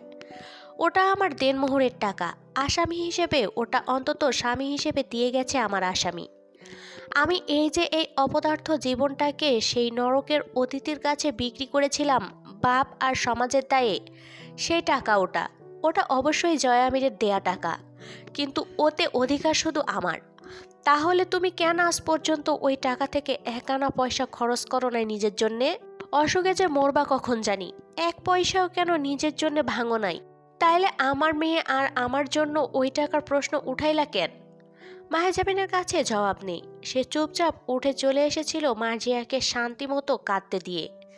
মার্জিয়ার মতন রাবেয়া কথা বন্ধ করেননি, শুধু চুপচাপ কিছুক্ষণ চেয়ে থেকে বলেছিলেন, তোর বাপের পয়সা আমার জন্য যথেষ্ট হচ্ছে না অন্তু, খুব বেশি হয়ে যাচ্ছে আমার খরচা। মাহেজাবিন লজ্জায় আর তাকাতে পারেনি আব্বুর দিকে। আর মরিয়ম বলেছিলেন, আমি তো জয়ের জিম্মায় আসি নাই, আইসি আমজাদ ভাইজানের মেয়ের আশ্রয়ে। সুতরাং জয়া আমিরের সঁপে যাওয়া সম্পত্তির দলিল, নগদ অর্থের চেক বই প্রভৃতি রাবেয়া কক্ষের আলমারিতে ধুলোভারী হতে লাগলো। জমি বিক্রির টাকা থেকে সামান্য কিছু নিজের পড়ালেখার জন্য রেখে বাকিটা সবার চিকিৎসা, পোশাক, খাবারে লেগে যেতে লাগলো। কিন্তু নিজের মারাত্মক অসুস্থতাকে এড়িয়ে যেতে মাহেজাবিন দক্ষ। আরিবাকে একটি সুন্দর জীবন দেবার প্রতিশ্রুতি মিথ্যা হতে লাগলো। তার দুধের দাম, যাবতীয় খরচ শেষে হিমশিম খেতে লাগলো। পরনে ছেঁড়া জামাটা কেউ দেখার আগেই রাতে সেলাই করে নেওয়া রোজকার কর্ম হয়ে দাঁড়ালো। তার তখন শুধু একজন ফিজিওলজিস্ট নয়, সঙ্গে সাইকোলজিস্ট নিয়মিতভাবে প্রয়োজন। সারাদিন যেমন তেমন, রাতগুলো ভয়াবহ। মানসিক অসুস্থতা চরমে পৌঁছাতে লাগলো। মাঝে মধ্যে মানসিক যন্ত্রণা আত্মহত্যার লোভ দেখাতে অবধি ছাড়েনি তাকে। চেহারার লাবণ্য, মুখের হাসি, শরীরের সুস্থতা বিলীন হয়ে গেল। শুধু চলতে লাগলো তার জীবনযুদ্ধ ও পড়ালেখা। মার্জিয়া সেলাই মেশিনে পা চালাতে চালাতে তাকে ডেকে প্রায়শই বলতো, তুমি জানো তুমি পাগল। অন্যভাবে এইটারে বলে বদ্ধ উন্মাদ। নইলে এমনি মানুষ বাঁচে? এতটা পারে? আপনার কথা বলুন, আপনি যুবতী নারী ভাবি, ছোট্ট একটি মেয়ে আপনার, বিয়ে করতে রাজি হন, আমি ব্যবস্থা করব। এই জীবন এভাবে যাবে না। তুমি কি চাও? আমি সব ভুলে অন্য কারোর সাথে সুখী হব? স্বপ্নের মতো সহজ সব? আর আমার মেয়ে অন্য লোকের ঘরের বোঝা হবে? ওকে আমি রাখবো। বাপহীন জীবন আমার মেয়ে জীবন পাওয়ার আগেই পাইছে অন্তু, মাহীন জীবন আমি তাকে দেব না। তুমি কি বলো, মনে আছে? নিজে যেমন বিয়ে করতে একবার একজন এক জনম বোঝো, তোমার নাকি এক জীবনে এক নারীত্বে এক পুরুষই সই। আমাকেও তাই বুঝতে দাও। তাও তো তোমার স্বামী ছিল পাপীদের সর্দার, আর আমার কিনা এক লাজুক শিকার। এ কথা আর কোনোদিন বলো না আমাকে। এ পর্যায়ে সিস্টার ক্যাথেরিন এক টুকরো হেসে বলেছিলেন, আমি তোমার গল্পে বহুবার ঘুরে মাঝে মধ্যেই এক জায়গায় ঠেকেছি মাহেজাবিন। সতী নারী তুমি, অথচ বিধবা তোমার সতীত্বের কি কঠোর পরীক্ষা নিল বলো তো? সতী নারীকে তিনি পতি দিলেন পাপী, এত পাপ তোমার পতি করেছে, অথচ তার এক চুল হক তুমি নষ্ট করনি তার অজান্তেও। জয়া আমিরের হাতের বৈবাহিক রেখা খারাপ ছিল না বলো? একটাবার সেই খুনি হাত দুটো দেখলে আরো ভালো বুঝতাম সে কি করে সতী পেল। সে সতী পায়নি মাদাম, সতীত্ব লুট করে তবে গ্রহণ করেছিল আমায়। আমি যখন তার হয়েছি আর সতী ছিলাম না। গর্ধব তুমি, চুপ করে শোনো আমার কথা। হিন্দু পুরাণ পড়েছ? না, সেখানে বলা আছে সতী নারীর চোখের জলের অভিশাপে রাজ্য পুড়ে ছাই হয়, বুঝলে? মাহেজাবিন চুপ করে রয়। সে কি সত্যি সতী নারী? স্বেচ্ছায় একটুও অসতী সে হতে পারে না কখনো। আরও এমন ঘটনা আছে, সিস্টার সেসব শুনলে আরও বেশি করে এসব বলবেন। সেসবের মাঝে মাহেজাবিনের কাছে একদিন সংবাদ এসেছিল পরাগ আসগরের ফাঁসির রায় দিয়েছে। পরাগ একটাবার তার সঙ্গে দেখা করতে চায়। মাহেজাবিন গেল না। পরপুরুষের সঙ্গে অকারণে দেখা করার প্রশ্ন ওঠে না। তবে খারাপ লাগলো কিছুটা, কিন্তু রূপকথা অনুরোধ করলেও সে যায়নি।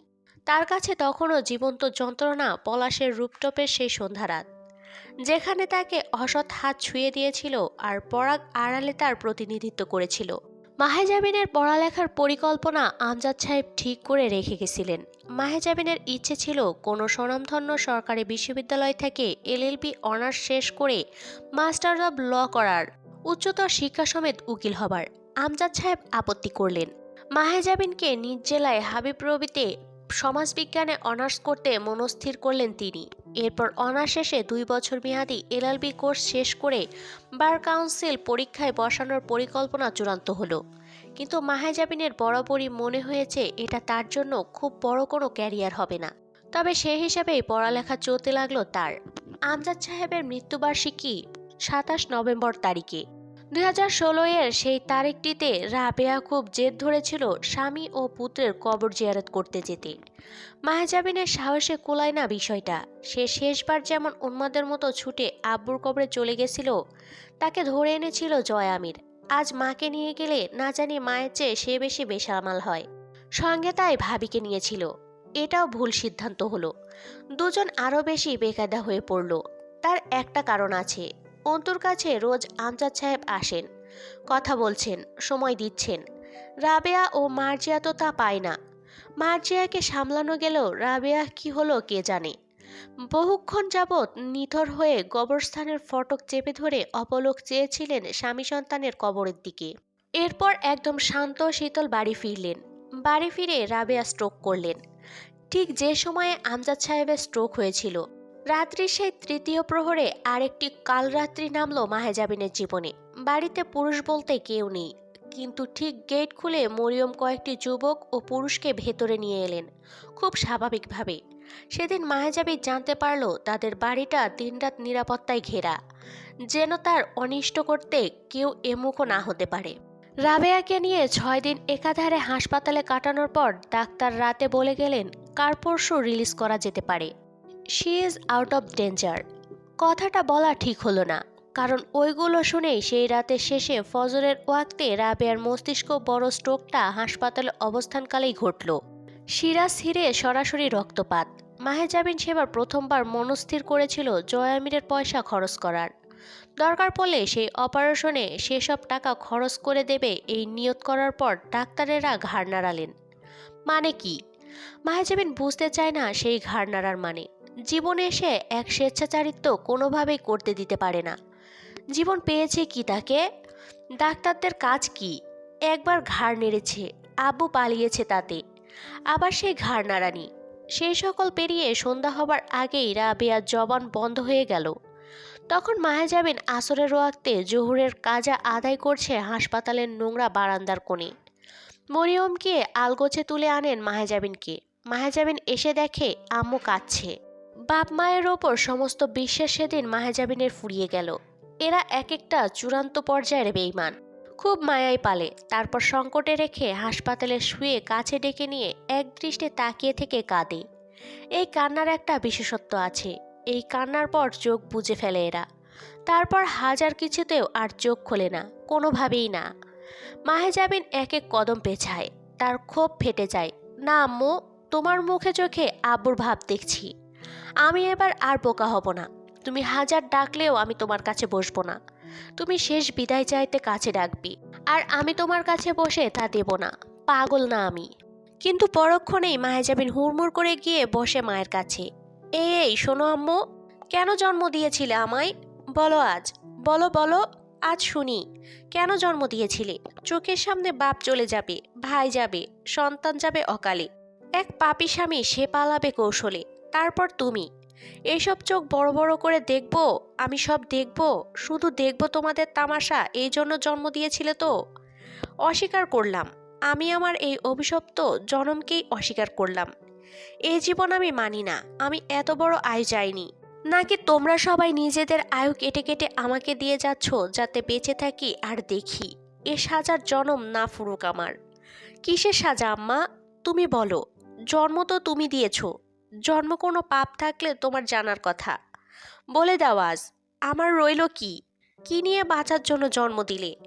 আবার সেই জন্মে বাঁচার জন্য রেখে যাচ্ছ বলো? রাবেয়া জিহ্বা নাড়ালেন, কথা বেরোলো না। তাই তিনি অন্তুর সামনে হাত দুটো জড়ো করে ধরে ক্ষমা প্রার্থনা করলেন। ছলছলে ভেজা চোখ দুটোই ঠোঁট নেড়ে শেষবার অন্তুকে কত কি বলার আকুতি যে সেখানে, কিন্তু বলা হলো না বলে শুধু থুতনিটা থরথর করে কাঁপল তার। মায়াজাবিন সহ্য করতে না পেরে আম্মুর শিথিল দেহটা তুলে বুকের সাথে জাপটে মিশিয়ে ধরে। যেও না আম্মু, আমার আর কেউ নেই এই দুনিয়ায়, বিশ্বাস করো। বাপ, ভাই, সন্তান, স্বামী, আশ্রয় কিচ্ছু নেই। আমার মাথার তেল দেবার জন্য একটা তোমার মতো সরলকে খুব দরকার পড়বে। কোথায় পাবো? কোথায় যাব? একজন চলে গেছে আমাকে রাস্তা পার হওয়া না শিখিয়ে। তুমিও যাচ্ছ। কেউ বললে না চল অন্তু, সঙ্গে চল। এত খারাপ না আমি, বিশ্বাস করো। কেউ তো সঙ্গে থাকো, কেউ তো থাকো, কেউ তো থাকো আমার। এত বড় দুনিয়ায় আমি একা বিলীন হয়ে যাব আম্মু। আমার গর্ভের এক টুকরো ধন ওরা ছিঁড়ে নিয়েছে। যার গর্ভে আমি ছিলাম সে আমার মায়া ছিঁড়ে চলে যাচ্ছে। আমার অপরাধ কি? ততক্ষণে কেউ মাহেজাবিনকে বলেনি। তার অভিযোগ শোনার বদলে তার আম্মু অনেকক্ষণ আগেই তার বুকে মিশে থাকার নামে করে চুপিসারে পালিয়েছে। 1993 খ্রিস্টাব্দে জন্মানো মাহেজাবিন আরমিন অন্তু তার বয়স প্রায় 24 হতে না হতেই সকল রক্তের সম্পর্ক থেকে মুক্ত হলো সেই বছর। চারটিখানি কথা নয়, একটি মেয়ে যার জীবনে নিজের বলতে কিচ্ছুই না থাকার এই মহান প্রাপ্তি অর্জনের সাধ্য সবার থাকে না। সেই বছরেই অনার্স শেষ করে 2017-তে তাকে ভর্তি হতে হলো ল কোর্সে। তখন থেকেই দোলন সাহেবের সঙ্গে নিয়মিত যোগাযোগ ও আলোচনায় থাকতে লাগলো। লতে ভর্তি হবার কালে মাহেজাবিন 24 বর্ষীয়া এক সর্বহারা বিধবা নারী। তখন থেকে তার পরনে শোভা পেতে লাগলো টিন্ট ব্লু রঙের শাড়ি, যা সাদারই নীল সংস্করণ মাহেজাবিনের জন্য। সরাসরি সাদা নয়, সাদাকে ধোকা দিতে সে বরং বেছে নিল টিন্ট ব্লু, এবং ল ভর্তি হবার সাথে সাথেই সে হয়ে উঠল পেশাগত নারী। খুব শীঘ্রই হতে যাওয়ার অ্যাডভোকেট মাহেজাবিন আমির। দোলন সাহেবের সহকারীর ভূমিকা পালনে সচেষ্ট হলো সে। মামলা সংক্রান্ত নথি পর্যবেক্ষণ, মক্কেলদের সঙ্গে টুকটাক আলোচনা, ঘটনা শোনা ও নিজের চিন্তা করা, দোলন সাহেব প্রতিক্রিয়া ও চলন খেয়াল করা ইত্যাদির সাথে সাথে কোর্টের শুনানিতে হাজির হওয়া, আদালতের প্রক্রিয়া, বিচারকদের বক্তব্য, পর্যবেক্ষণ ও সিদ্ধান্ত অনুধাবন। দেশ সমাজের পরিস্থিতি নিজের মধ্যে পর্যালোচনার এ পর্যায়ে সে ভীষণ ব্যস্ত হয়ে পড়ল। অবশেষে নিজের স্বপ্ন ও গন্তব্যের পথে, সাথে আইনি গবেষণা, কেস স্টাডি, দোলন সাহেবের দেয়া ফাইল সুলভ করার চেষ্টা। তার নারকীয় রাতগুলো ঢাল হতে লাগলো একটু একটু করে। এ সময় আব্বু তাকে সর্বক্ষণ দেখে। সেই মেহেদি রাঙা দাড়ি গোফের মাঝখানে গম্ভীর এক টুকরো হাসি মাখা মুখ ও উজ্জ্বল চোখ দুটো হবু অ্যাডভোকেট মাহেজাবিন আমিরের সমস্ত কার্যক্রম অনুসরণ করে। মাহেজাবিন টের পায়, এক মুহূর্তেও সে নিজেকে একা ভাবতে পারে না। সর্বক্ষণ চারপাশে আব্বুর অস্তিত্ব ও গন্ধ বিভোর মাহেজাবিন সব ভুলে কেবল গন্তব্যের পথে ছুটতে লাগলো। একটি কোচিং সেন্টার তাকে শিক্ষকের কাজ করে সামান্য আয় করা শুরু করতে হলো। অন্তিকের মেয়েটা বড় হচ্ছিল, তাকে একটি সুন্দর জীবন দেবার দায় যে তার। এলএলবি প্রথম বর্ষ শেষ করে 2018-তে দ্বিতীয় বর্ষে উন্নীত হবার পর পুরনো বিপদ হাতছানি দিতে লাগলো তাকে। এতদিন তার কাছে জয়া আমিরের আরও দুটি আমানত ছিল, একটি কুড়াল ও জয়া আমিরের নিজের ব্যবহৃত পিস্তলটি। সেমি অটোমেটিক গ্র্যান্ড পাওয়ার K100। পিস্তলটি যখন তার কাছে আসে ওটার ম্যাগাজিন ছিল খালি, তাই দোলন সাহেব মায়াজাবিনকে দুটো 9mm প্যারাবোলাম ক্যালিবারের বুলেট দিয়েছিলেন। সেটা বাড়িতেই থেকেছে, কখনো সঙ্গী করে বাইরে বের হওয়া হয়নি। 2018-তে সেই কাঙ্ক্ষিত নির্বাচনের হিড়িক লাগলো। সেই নির্বাচনকে কেন্দ্র করে হামজা রক্ত ও নীতিহীনতায় হাত ও প্রবৃত্তি ডুবিয়েছিল। সেই নির্বাচনী বছর হলেও কিন্তু হামজা ততদিনে হুইল চেয়ারে লেপ্টে থাকা এক শ্বাসগ্রহণকারী মরদেহ। এই বছরগুলোতে নিহাত কমবার হামজার ওপর হামলা হয়নি, কিন্তু উল্লেখযোগ্য কিছু করা যায়নি। প্রায় 2.5 বছর মাহেজাবিনকেও ধরে বধ করার কম প্রচেষ্টা বাপ্পি ও তার দলবল চালায়নি। মাহেজাবিনও হাতে আসেনি তাদের, তাই নির্বাচনের আগে আবারও পুরনো সেই ক্ষতগুলো দগদগ করে উঠল। এর যথাযথ কারণ আছে। বাপ্পির কাকাকে হামজা কতটা যত্ন সহকারে খুন করার পরেও তার কোনো উল্লেখযোগ্য শাস্তি হয়নি। জয়ের বউ কামরুলকে খুন করার পরেও তারও কোনো শাস্তি না হয়ে বরং আইন পড়ছে। অথচ মাঝখান থেকে কাকা চলে যাওয়ায় তাদের দলছুট হয়েছে। নতুন ও প্রতিপক্ষরা নির্বাচনে অংশ নেওয়ার জন্য প্রস্তুত, অথচ কাকা নেই। জয়ের বউ ও হামজাকে শেষ করা খুবই দরকারি মনে হলো এ পর্যায়ে। ওই দুটো তাদের গলার কাটার মতো বিঁধেছিল বিগত দিনগুলোতে। ক্যালেন্ডার বলছে 2018 এর ফেব্রুয়ারি চলে। হামজার বই পড়ার অভ্যাসটা রয়ে গেছে তখনও। বিগত দিনগুলোতে চিকিৎসার পেছনে বেশ দৌড়েও কেবল উন্নতির মাঝে হাত ও মুখ সচল হয়েছে। পা দুটো চলাচল হলেও মেরুদণ্ড যেখানে অচল, নিচ থেকে হাঁটা চলা অসম্ভব। রিমি রাতের জন্য হালকা খাবার রান্না করে নিয়ে সেদিন রুমে এলো রাত 11টায়। হামজা বিছানার হেডবোর্ডে হেলান দিয়ে ছাদ দেখছে। বইটা পাশে পড়ে আছে, চোখের চশমা খোলেনি। রিমি চুপচাপ গিয়ে বারান্দায় দাঁড়ালো। ফেব্রুয়ারির মাঝামাঝি সময়, শীত ভালোই, তবু তার খারাপ লাগলো না ঠান্ডা হাওয়া, গা শিনশিনে বাতাস। বারান্দা থেকে ঘাড় ফেরালো আধছোয়া হামজাকে দেখা যায়। স্বাস্থ্য আর আগের মতো বলবান সুঠাম নেই, শরীর শুকিয়ে শীর্ণ হয়ে এসেছে মেডিসিন, ড্রাগ ও থেরাপির প্রভাবে। চোখের নিচে কয়লার কালি, কোটরের খুব ভেতরে অসুস্থ ফ্যাকাশে লাল চোখ দুটো। আজ খুব একটা চাতুর্য দেখা যায় না, শান্তভাবে চিরায়তভাবে রয়ে গেছে। দেখলে কখনো কখনো মৃত লাগে, যেন কৃত্রিম উপায়ে একটি প্রাণরসহীন ফলকে তাজা রাখার চেষ্টা। খুব একটা কথা হয় না লোকটার সঙ্গে সারাদিনে। রিমি যে কিসের দূরত্ব বজায় রাখতে শিখেছে তা সেও জানে না। একটি মৃত বাড়ি, প্রাণহীন লাশের স্মৃতির ইটে গাঁথা বাড়িটির ভিত। রিমি প্রতিক্ষণে দেয়ালের গা ছেড়ে ছিটকে আসা আর্তনাদ শুনতে পেয়ে কেঁপে কেঁপে ওঠে। বিভ্রম তৈরি হয় সারাক্ষণ। সে তরুকে দেখে, জয়কে দেখে হাত পা না ধুয়ে ঘামমাখা শরীরে টেবিলটায় খেতে বসেছে। আরমিনকে দেখে রান্নাঘরে রান্না করতে। ভ্রূণটিকে রিমি নিজ হাতে পাটোয়ারি বাড়ির বাগানের এক কোণে দাফন করেছে। রোজ সেখানে 2 ঘন্টা সে কাটায়, কিন্তু যখন সেখান থেকে উঠে সে চলে আসে সে টের পায় তার পেছন পেছন জয়া আমিরের সন্তানও উঠে সঙ্গে আসছে। সে আজ বড় হয়ে গেছে, তার বয়স 2.5 বছর। সে রিমির সাথে সাথে ভুরভুর করে ঘুরে বেড়ায় সারা বাড়ি। বাপের বন্ধ কক্ষটা দেখে, সেখানে তার বাপের যুগকাল কেটেছে। হয়তো দরজা খোলা পেলে গিয়ে দেয়ালে টানানো ছবিগুলো অভিভূত চোখে দেখত। এই কক্ষে তার মায়ের গন্ধও মিশে আছে, কিন্তু মা এই বাড়িতে কখনোই আসে না। কেবল তার পরিচয়টুকু সঙ্গে করে ছুটে বেড়াচ্ছে বিক্ষিপ্ত ফোটনের ন্যায়। এত সব বিভ্রমের ভিড়ে হামজাকে আলাদা করে দেওয়ার মতো সময় রিমির হাতে থাকে না। বহুদিন সে রাতে ঘুমায়নি। চোখের পাতা মিলিত করা খুব দুঃসাধ্য। বিরাট একটি মৃত বাড়িতে মৃত একটি পাপীর জীবিত লাশের পাশে ঘুমানো যায় না। তবু চুপচাপ শ্বাস আটকে ঘুমের ভান করার অভ্যাস হয়ে গেছে। কিন্তু 2 দিন আগে শেষ রাতের দিকে তার সেই ভান ভেঙে হামজা ডেকে বলল, এখানে পড়ে আছো কেন? তো কোথায় যাব? যাওয়ার জায়গা নেই বলে পড়ে আছো? না, এটা আমার ভাগ্য। ভাগ্য বলতে কিছু হয় না রিমি, চলে যাও। কোথায় যাব? দুনিয়াটা অনেক বড়, আমার দুনিয়া খুব ছোট, তার বাইরে আমার কিছু নেই। সে ছিল যখন আমি তোমায় ধরে রেখেছিলাম, আজ তুমি মুক্ত, তবু এখানে জোর করে পড়ে থেকো না। রিমি, তুমি কি করুণা করছো আমার ওপর? জোর করে পড়ে আছি কে বলল? আপনি সুস্থ হন, চলে যাব। এটা যদি ভালোবাসা হয় তো ঠকে যাবে তুমি। আর কি ঠকবো? আমি সুস্থ হলে আবার পাপ করব। এবার আগের বারের চেয়েও নিকৃষ্ট হবে সেসব পাপ। তাহলে তো আমার উচিত নয় আপনার সেবা করা। হামজা হেসে ফেলল। সেটাই তো বলছি, ছেড়ে দাও। পাপ করতে জন্মেছেন? আমি জানি না রিমি, আমার জন্ম সম্বন্ধে আমার জানাশোনা নেই। কেন জন্মেছি তা জানতে হলে জন্ম কোথায় এবং কাদের ঘরে নিয়েছি তা জানা জরুরি ছিল। রিমির কঠোরতা অথবা নির্লিপ্ততা এখনো ফুরোয়নি। সে শাড়ির আঁচল ঠিক করে বুকে তুলে নিয়ে উঠে বসে। আর কেন পাপ করবেন? কি কারণে? কোন উদ্দেশ্যে?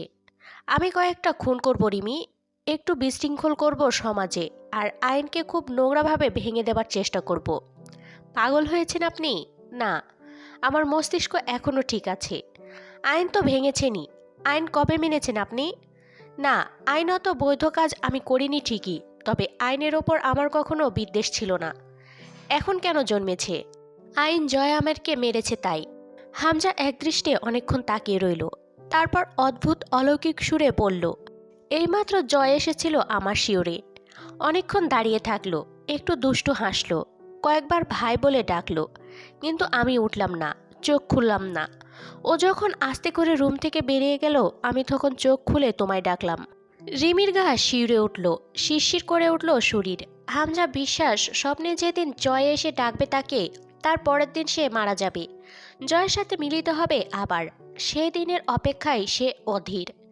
যদি তাই হয় তাহলে সুস্থ হয়ে আবার পাপ করার কথা বলছে কেন? কারণ সে পাপগুলোও হবে জয়কে হত্যার প্রতিশোধমূলক, আর তারপর সে জয়ের ডাকে সাড়া দেবে। এজন্য আগে থেকেই রিমিকে চলে যেতে বলছে। রিমি দম আটকে বসে রইল অনেকক্ষণ। হামজা শুয়ে পড়ল আবার। রিমি বুঝতে পারে দিন দিন হামজার মানসিক অবস্থার ব্যাপক বিপর্যয় ঘটছে।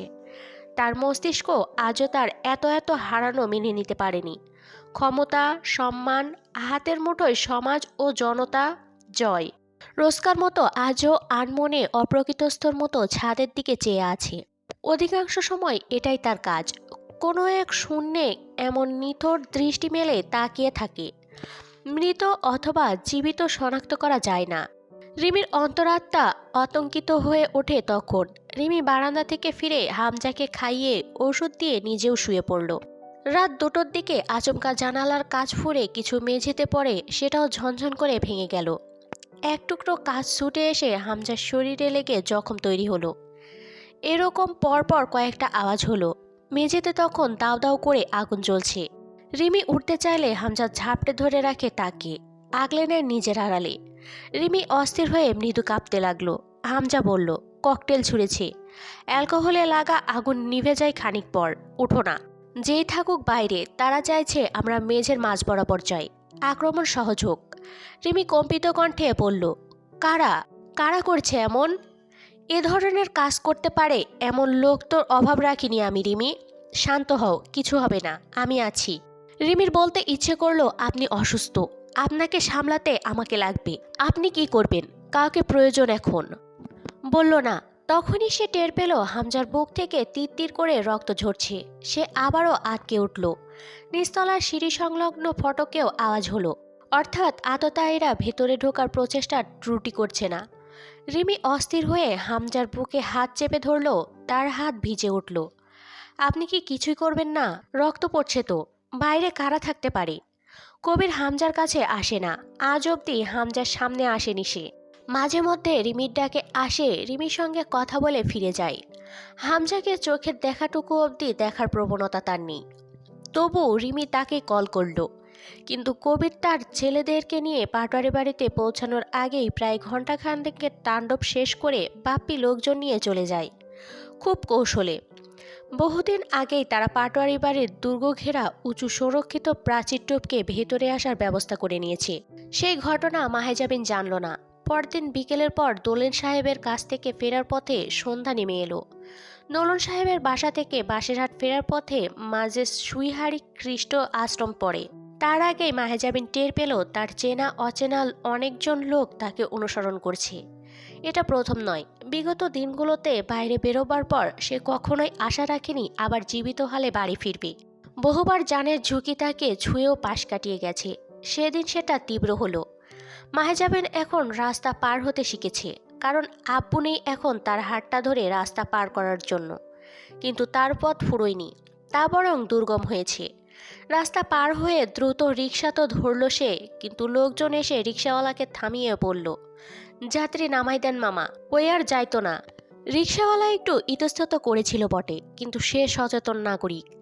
যারা তাকে কথাটা বলেছে তাদের কথা শোনাটাই বুদ্ধিমানের বৈশিষ্ট্য। মাহেজাবিন নিজে থেকেই নেমে দ্রুত পা চালাতে লাগলো। এক পর্যায়ে সে দৌড়াতে লাগলো। শীতের সন্ধ্যা, তবু বোরকার নিচে শরীর ঘেমে চুপচুপে হয়ে উঠল। কিন্তু পেছনের লোকগুলো তাকে বেশি দূর দৌড়াতে দেবে না বলে একখানা চাপ্পড় ঠিক ডান পা তাক করে ছুড়ল। পায়ের কবজার উপরের একতলা মাংসপেশি আলগা করে নিয়ে চাপ্পড় পড়ে যায় মাটিতে, সাথে মাহেজাবিনও। আশপাশটা ফাঁকা, কেউ থাকলেও তাকে রক্ষা করতে আসার বেকুবি কেউ করবে না। জনগণ বরাবরই সচেতন। মাহেজাবিনের সাথে সেদিন ভয়ানক কিছু ঘটার ছিল। মাহেজাবিন রক্তাক্ত পা নিয়ে আবার দৌড়ায়, বিশেষ লাভ হবার নয়। তাকে ধরে ফেলল বাপ্পি। বাপ্পি সেই কালে হামজার কাছে জয়ের বউকে আবদার করেছিল, অর্থাৎ শুধু জানের বদলে জান নয়, তারা আরও কিছু চায়। মাহেজাবিন আবার মাটিতে পড়ে গেলে বাপ্পি এলোপাথারি মুখে বুকে মাথায় লাথি মারতে লাগলো। মাহেজাবিনের ঠোঁট মুখ ফেটে রক্ত ছুটে এলো। তার নেকআপ আবারও সেদিন খুলে ফেলা হলো। এলোমেলো আঘাতে বোরকা ছিঁড়ে গেল খানিকটা। বাপ্পি মাহেজাবিনের গলার ওপর পাড়া মেরে উঠে দাঁড়িয়ে রইল কিছুক্ষণ।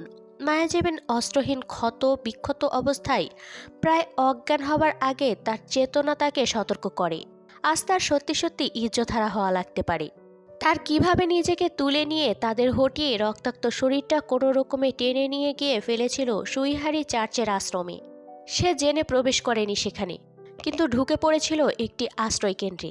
আর কিছু মনে নেই তার। যখন তার আবার চেতনা ফিরল, সে চোখের সামনে দেখতে পেল একজন ব্রতী খ্রিস্টান সিস্টারকে, সিস্টার মেরি ক্যাথরিন। প্রায় মাসখানেক মাহেজাবিন সেখানে সিস্টার ক্যাথরিনের সেবায় থেকেছে। 1 মাসে 1 লক্ষের অধিক প্রশ্ন ও কৌতূহল ক্যাথরিন জমিয়েছিল এক অজ্ঞাত যুবতী নারীকে নিয়ে। মাহেজাবিন জবাব দেয়নি। সে বলেছিল বলবে কখনো। সিস্টার ক্যাথরিনকে সে আমন্ত্রণ জানিয়ে এসেছিল। এর মাঝে হামজা অসংখ্য সংবাদ পাঠায় তার কাছে। হামজার আন্দাজ শক্তি তার চূড়ান্ত অসুস্থতারও ঊর্ধ্বে। সে নিজের ওপর হওয়া হামলার সেই রাতে আন্দাজ করেছিল এরপর আরমিনের পালা। এরপর সে পরদিন জানতে পারল আরমিন নিখোঁজ। মাহেজাবিন গোটা 1 মাস পুরো চেনা জগৎ থেকে বিচ্ছিন্ন থেকেছে। মার্জিয়া কেঁদে কেঁদে পাগল হয়েছে। কোনো খবর নেই, জানা নেই মাহেজাবিন কোথায়। তখনও মানুষের মুখে প্রচলিত জয়া আমিরের বলাৎকার স্ত্রী, সে নিখোঁজ। কোন চিলশকুনে টেনে ছিঁড়ে খেয়েছে, ওই হদিস আর পাওয়া যায়? রিমি সেবার প্রথম পাটোয়ারি বাড়ির সীমানা ছেড়ে বেরিয়ে বারবার আমজাদ সাহেবের কুঠুরিতে যাতায়াত করেছে। রূপকথার সঙ্গে কথা বলে চলে আসতে হয়েছে। রূপকথার দৃঢ় বিশ্বাস সকলকে বিশ্বাস জুগিয়েছে মাহেজাবিন ফিরে আসবে। ওই মেয়ে ফুরোতে পারে না। তার জীবন যেসব ঝড় টালমাটাল হয়েও আজও বহমান, সে হুট করে এভাবে ফুরিয়ে যাবে না। হামজা ওই মাসখানেকের সময়টাতে আরমিনের খোঁজে চরম ব্যস্ত হয়েছিল। কেননা বাপ্পির ধারণা হামজাকে জয়ের বউ এবং জয়ের বউকে হামজা দুজনকে টিকিয়ে রেখেছে। দুজন মিলে এমপিকে ধ্বংস করে ছেড়েছে। দুজন এক, সুতরাং দুজন চিরবিরোধী দুশ্মন ঘটনাক্রমে এক বাপ্পির দুশ্মন হয়ে ওঠার ব্যাপারটিতে হামজা হেসেও ছিল। সে নিজেও চিন্তিত হয়ে উঠেছিল বিরোধী নারীর এভাবে নিখোঁজ হওয়ার ঘটনায়। মাসখানেক পর কিছুটা সুস্থ হয়ে খোঁড়া পায়ে মাহেজাবিন বাড়ি ফিরল। তার পরদিনই হামজার লোক এলো মাহেজাবিনের কাছে। মাহেজাবিন দীর্ঘ শ্বাস ফেলে এটা বুঝে যে তাকে এখন অবধি হামজা নজরে রেখেছে। এই লুকোচুরি খেলার শেষ কোথায়?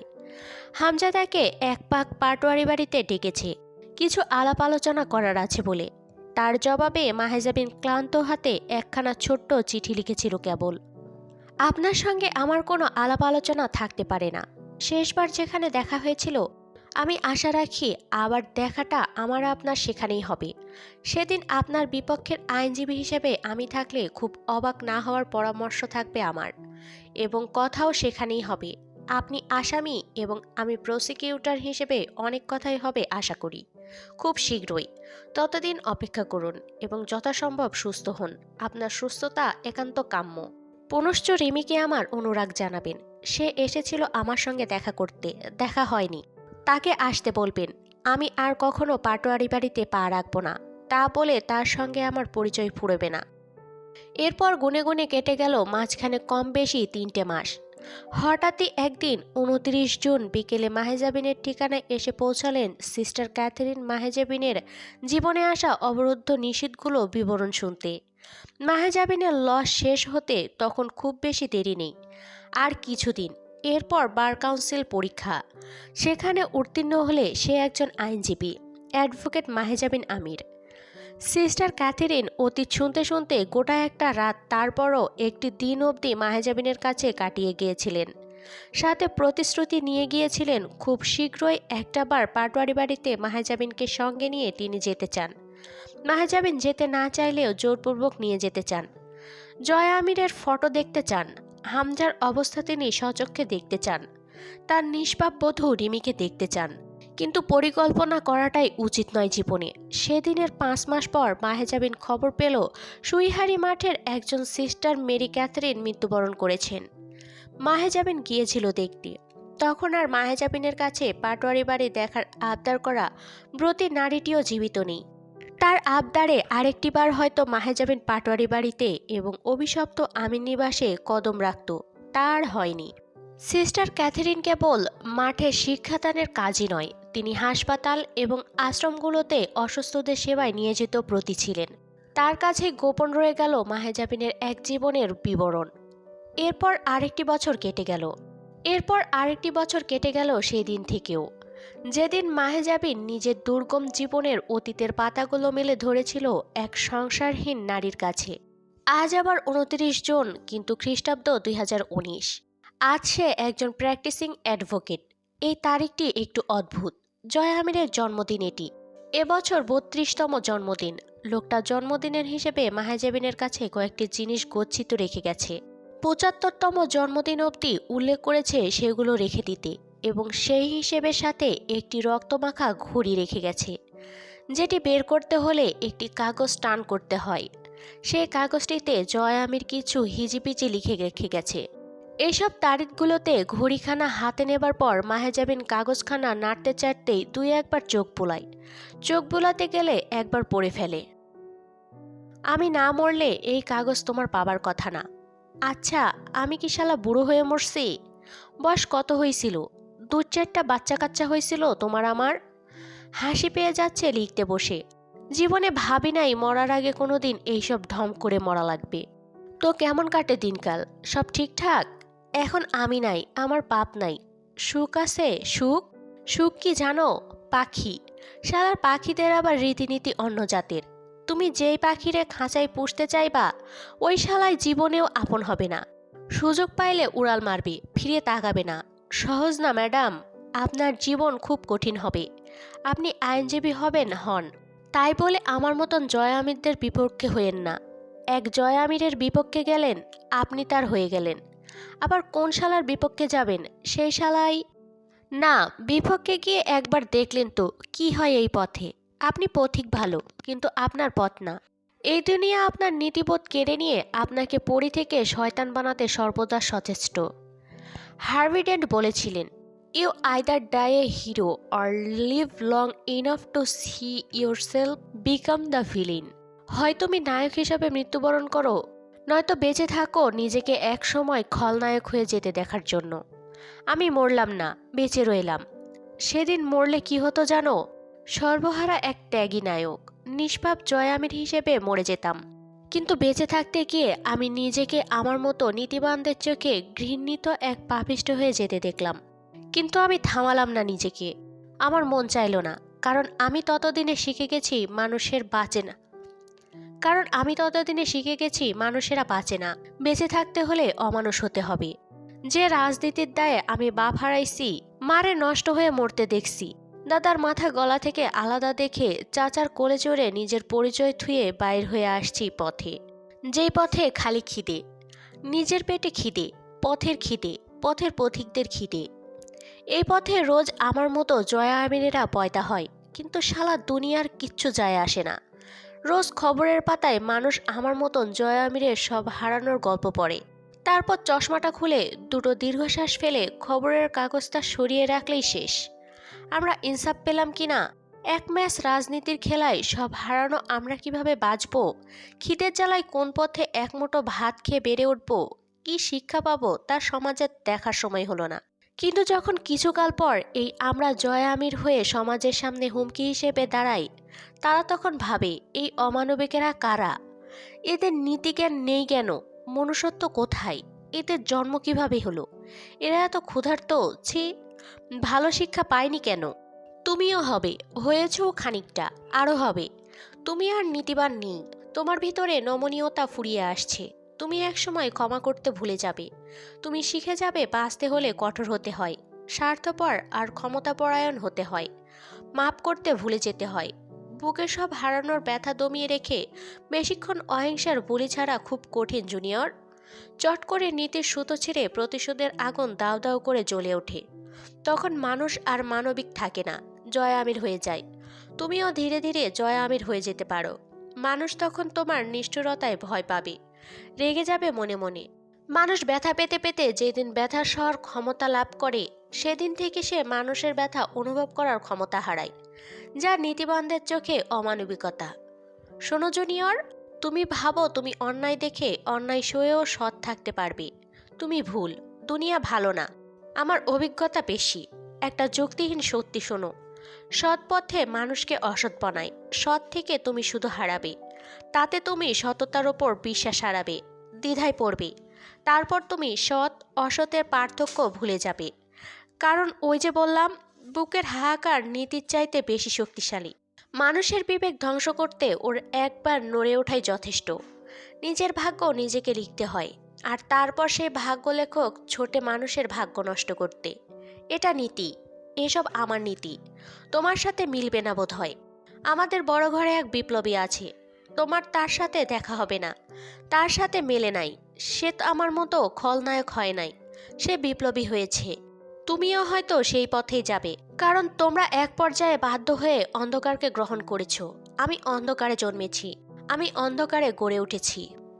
এক পাশের পৃষ্ঠা শেষ, এবার আরো ছোট ছোট অক্ষর লেখা লাগবে। কতদিন পর এতখানি বাংলা লিখলাম, হাত কাঁপতেছে, বাতাসে পৃষ্ঠা উঠতেছে খুব। আরো সমস্যা। আমি এখন কোথায় জানো? 21 তলা ছাদের ওপর পা ঝুলিয়ে বসে আছি, খাতা কোলের ওপর, মোবাইল গালে ধরে ফ্ল্যাশ অন করে লিখতেছি। বিল্ডিংটা পলাশের চাচার। ওই ভেড়াচোদারে মারছি আধ ঘন্টা খানেক হবে। জানটা দিল একটা ভুলভাল আবদারে। তোমাকে সেবার দেখলাম ভার্সিটির মাঠে, অন্তিকের বোন, এনাফ জুনিয়র এক চিংড়ি। শালি আমারে পাত্তাই দিল না। হামজা ভাইরে বলি নাই, ছোট্ট এক জুনিয়র মেয়ে আমার সাথে এত বড় দুঃসাহস দেখায় চলে গেল। তা কাউকে বলা যায় না। যা কাউকে বলা যায় না তা কোদাল হয়ে মন খুঁড়তে থাকে, বুঝলে? আমি সেই রাতে 2.5 বোতল মাল এক চুমুকে শেষ করে একেবারে বেহেড হইছি। এরপর রাতে স্বপ্নে দেখলাম তোমার সাথে ঘুরতে গেছি এক মরুভূমিতে। এত মাল খেয়ে ঘুমাইছি, তাও শালা স্বপ্নে মরার পিপাসা পাইল। তুমি গেছো পানি খুঁজতে, কিন্তু পানি পাওয়ার আগেই এক ধূলিঝড়, আর তোমার খোঁজ নাই। তুমি ধূলিঝড়ে তছনছ। আমি পিপাসা নিয়ে ঘুম থেকে জেগে উঠলাম, ফজরের আজান হচ্ছে তখন। জ্বর আসলো সেদিন সকালে আমার। এক সাক্ষাতে এইরকম মারাত্মক স্বপ্নে যে চেংড়িরে নিয়ে দেখা যায়, তার পিছু ছাড়া যায় না। কিন্তু বিশ্বাস করো জুনিয়র, আমার কোনো প্ল্যান ছিল না তোমার বিয়ে করার। ছ্যাঃ, প্রশ্নই ওঠে না। আমার বিয়ে করার কথাই ছিল না, অন্তত তোমার মতো সাদা পায়রারে। করলে তরুরে করা লাগতো মনে হয়, হামজা ভাইয়ের ইচ্ছায়। তোমার জন্যে জয় আমির না, জয় আমিরের জন্যে কখনোই তোমাদেরকে বানানো হয় না। সব অপরিকল্পনাই হয়ে গেছে। কসম, আমি বিশ্বাসই করি নাই আর্মিনরে আমি বিয়ে করছি। এই জন্য নিজেরে মানাইতে 2-3 দিন তোমার বাপের বাড়িতে তোমারে দেখতে গেছিলাম, সত্যি এ ধরনের ঘটনা ঘটে গেছে কিনা। তো যা বলার জন্য এই বাল লিখতে বসা, অপরিকল্পিতভাবে যে অঘটন ঘটে গেল, তার আবার একটা শর্ত বাকি রয়ে গেছে। আমার তোমার বিয়ে ইসলাম মতে হয়েছে, ওইখানে দেনমোহরের কথা হয়েছিল। আমি জানতাম সারার সময় এটা দেওয়া লাগে, কিন্তু কাজী শালা বলল এইটা তোমার হক, আদায় করে দিলাম। তোমার দেনমোহর শোধ। তো এখন কি, আমার সব ছোঁয়া ভুলে যাবা? মানুষ কিছু দিয়ে মূল্য না পাইলে তা আজীবন মনে রাখে। মূল্য পরিশোধ হইলে দেনা পাওনা শেষ, সাথে স্মৃতিও। না, তুমি নিজেরে বিক্রি করো নাই, আবার কোনো দিন আমার নামেও করবা না, এটা নিশ্চিত। চাইলাম না তোমারে, যাও। তোমারে চাইলে ওইটা অনেক পাপ। কম নাই আমার পাপ জীবনে, আরেকটা বাড়ালাম না, তাতে কি হবে? তোমারে চাইলে আমার পাপে ভাটা পড়ার প্রবল সম্ভাবনা। পাপ আমি ছাড়বো না, তোমারে আমি চাইবো না। তোমার বাপের জমি বিক্রয় করা 12 লক্ষ টাকা আমার অ্যাকাউন্টে থাকলো, আর যা ঋণ ছিল তোমার আব্বার, ওইটা আমি শোধ করে দিছি। দেনমোহর ধরে 2 লাখ বেশি দিলাম। আমার জানা নাই নির্ধারিত অ্যামাউন্টে বেশি দিলে সমস্যা আছে নাকি। থাকলে থাকলো, স্বামী হিসেবে কিছু দিলে সমস্যা থাকার কথা না। না, স্বামী না, আসামি। লেখা কাটলে সৌন্দর্য নষ্ট হয়, তাই কাটবো না। তুমি স্বামী না পড়ে আসামি পড়ো। শোনো, যে টাকা জমা থাকলো ওইটা যদি আমার দেয়া দেনমোহর হিসেবে খরচ নাও করো, তো তোমার বাপের জমি বেচা টাকা হিসেবে খরচ করো। মনে করবা আমি দেই নাই, তোমার বাপ দিছে। টাকা ছাড়া এক পাও চলতে পারবা না। উকিল হবার জন্যে ভালো রকম টাকা লাগবে। ঘটনা হইল আপনার মতো উকিল খুব দরকার ম্যাডাম। তাইলে হয়তো আমার মতো জয় আমিরেরা মায়ের লাশ দেখিয়ে আপনার কাছে অপরাধীর শাস্তি আশা করতে পারবে। অপরাধীকে ফাঁসিতে ঝুলতে দেখে তাদের আগুন নিববে। আমার মতো পাপী তৈরি হবে না আরেকটা। কিন্তু ঘটনা হলো উকিল হিসেবে সবাই আপনাকে দেখবে, আমি বাদে। এটা অবশ্য ভালো, আমার মতো আইন বিদ্বেষী পাপীর ঘরোয়ালি আইনজীবী। বিষয়টা বেমানান। আপনি যখন উকিল হবেন ততদিন আমি থাকবো না বোধ হয়। আমি আর বাঁচব না বেশি দিন, খুব অল্প সময় আছে আমার। এই দিনগুলোতে আমি মাত্রাহীন পাপ করব, তোমার ঘেন্না আরও বাড়বে। তারপর যদি বেশ কিছুদিন বেঁচে থাকি তো ক্যান্সারে মরব, না হলে গুলি খেয়ে। আমি মরার পর আমিরদের একটা উত্তরাধিকারী দরকার, তাই মরার আগে জিন্নাকে খুঁজে বের করার কাজটা বাকি। আর ওকে খুঁজতেই খুব ভয়াবহ কিছু পাপ করা লাগবে আমার, এরপর শেষ। পাপ থামাতে হলে পাপীকে মরে যেতে হয়। এমনিতেও রক্তের অবস্থা খারাপ, ব্লাড সেলার পেছন মারা গেছে, বোন ম্যারো ড্যামেজ। বেদম মায়ের খাওয়ার পর কোনোবার ঠিকমতো চিকিৎসা করা হয় নাই। ক্যান্সার না হইলে আমি অলৌকিক মানুষ হয়ে যাইতাম। মেলা সমস্যা শরীরে, এখনো মাংসের ভেতরে কামড়াচ্ছে। শরীর ভালো না, জ্বর আসবে মনে হয়। জীবনে ভালো আমি হইতে পারলাম না, হইলাম না কেন জানা নাই। আমির পরিবারে বড় বাবা ছাড়া কেউ আমার মতন ছিল না। সবচাইতে বড় দ্বন্দ্ব কোথায় লাগছে জানো? আমি পাপ করতে না চাইলে দুনিয়া ছাড়তে হবে, আর বেঁচে থাকলে আমি পাপ ছাড়ব না। আমার কাছে পাপের কারণ নেই, কিন্তু খুন আবার মদের মতন। প্রথমবার জোশে এক ঢোক গিললে পরের বার নেশায় 1 বোতল লাগে। এরপর হাতের বাঁধন ছুটে গেলে আর বিবেক কাজ করে না। আর আমি তো রক্ত অভ্যস্ত খুব ছোটকালে। আমার কাছে পাপ পাপ না, আমি পাপ পূর্ণ বুঝি না। তো ঘেন্না টেন্না করো তো এখনো নাকি? বেশি করার দরকার নাই, আমার ইগোতে লাগবে।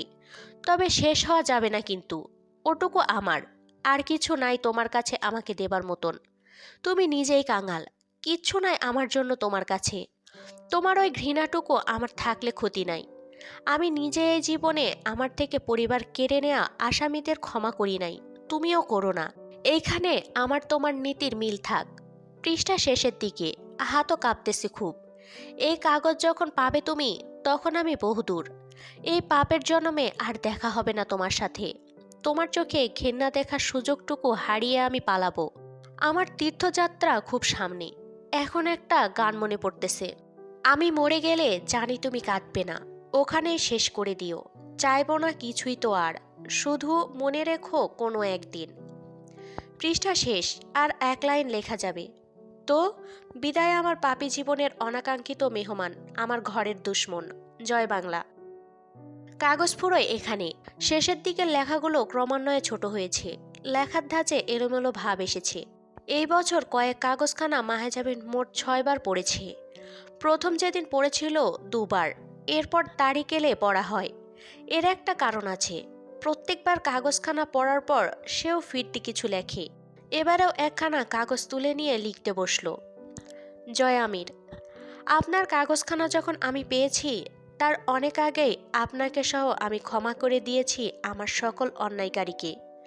আমার আপনার পথ কখনোই এক ছিল না। আপনি ধারণা করতেন পরিস্থিতি মানুষকে খারাপ বানায়, আমাকেও জয় আমির বানিয়ে তুলবে।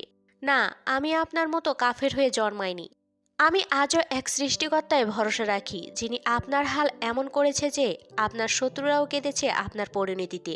যিনি আপনার গুরুর পরিণতি এমন করে রেখেছে যা দেখে আমি অবধি তার পরিণতির ওপর সহানুভূতিশীল হয়ে উঠেছি। সেই আল্লাহ তাআলাকে এত কিছুর পরেও আমি অটল বিশ্বাস ও ভরসা রাখি। আপনার আশা আমায় নিয়ে ভুল ছিল। পরিস্থিতি মানুষকে জয় আমির বানায়, এটা সঠিক তখন যখন মানুষটার ভেতরে আপনার মতো স্বার্থপরায়ণতা রয়েছে। ইমানদার কখনোই স্বার্থের ভিত্তিতে ধর্ম ও মানবিকতার পালন করে না। সর্বাবস্থায় এক আল্লাহ ও মানবিকতার ওপর কায়েম থাকাটাই ঈমান। আপনার মতো নড়বড়ে ইমানদার আর স্বার্থপর এমনিতেও ভালো মানুষ হয় না পৃথিবীতে। মাকে ধর্ষিতা হতে দেখলেন, দু চারবার আল্লাহকে ডাকলেন, তিনি সাড়া দিলেন না। আপনার কাছে হয়ে গেল সেই মহান সত্তা অস্তিত্বহীন। বারে, ইমান তো হাতের মোয়া নয়। মুরসালিন মহানকে তো দেখেছেন, হাজার ফোঁটা রক্তেও একই দৃঢ়তা, একই বিশ্বাস। আপনি ইমানদারদের ইতিহাস জানেন না। তারা চূড়ান্ত বর্বরতার সামনেও সেই এক রবের সাক্ষ্য দিয়ে প্রাণ হারায় হাসতে হাসতে। আপনি তাদেরকে জানলে নিজেকে অবশ্যই একজন মুসলমানের ঘরের সন্তান হিসেবে ধিক্কার দিতেন। আপনি জন্মেছিলেন অবিশ্বাসী হয়ে। পরিস্থিতির দোষ দিয়ে গা বাঁচাতে চাইলে ওটা আমার কাছে অগ্রহণযোগ্য। আপনি প্রতিশোধের কথা বলছেন, মেনে নিলাম যান। যারা আপনার সঙ্গে অন্যায় করেছিল তাদেরকে শাস্তি দিয়েছে, তাই গেয়ে ওঠা সংখ্যায় কয়জন? অথচ আপনার হাত শত মানুষের রক্তে রাঙা। ওগুলো কি ছিল? কিসের প্রতিশোধ ছিল? নিরীহ নিষ্পাপ প্রাণগুলোর অপরাধ কি ছিল? আমি জানতাম আপনার চিন্তাধারা অসুস্থ, এজন্য কোনোদিন বোঝাতেই যায়নি, রুচি পাইনি আপনাকে খুলে বোঝানোর। কারণ আপনি আমার এই গোজামিল তত্ত্বে দৃঢ় বিশ্বাসী। এটা বুঝেই আপনার একমাত্র শাস্তি নির্ধারণ করেছিলাম যাবজ্জীবন কারাদণ্ড। আজ মনে হয় আপনি থাকলে আমি আলোচনায় বসতাম এক দফা আপনার সঙ্গে। অনেক কথা বলার বাকি রেখে আপনি চলে গেলেন। আমার ভেতরের বহু কথা আপনার না শোনা রয়ে গেছে। আবার কখনো সামনে এসে দাঁড়ালে বলবো, কিন্তু ফিরে যদি আমাকে আমার স্থানে না পান, এই কাগজগুলো দেখে নেবেন। আপনি আমার চোখের কেন্নায় খুব অভ্যস্ত আর আগ্রহীও। অথচ আপনি জানেননি ঘেন্না ছাড়া সামান্য পরিমাণ কৃতজ্ঞতাও ছিল সেখানে। একদিন আপনি আমার ইজ্জত বাঁচালেন, এক খোকার অমানুষের সাথে একটুখানি শত্রুতা করলেন, আব্বুকে কাঁধে তুলে বয়ে নিয়ে এলেন। এরপর খানিকটা কৃতজ্ঞতা জমতে পারে না আমার ভেতরে? আপত্তি কোথায়? অনেকখানি কৃতজ্ঞতা জমিয়ে রেখেছিলাম আপনার জন্য, কিন্তু সেটুকু নিবেদনের সুযোগ না পাওয়ার ব্যথায় গভীরতা আপনি মাপতে পারবেন না। আপনি তার আগেই আমাকে মেরে ফেললেন, খুব নিষ্ঠুর রকম মৃত্যু।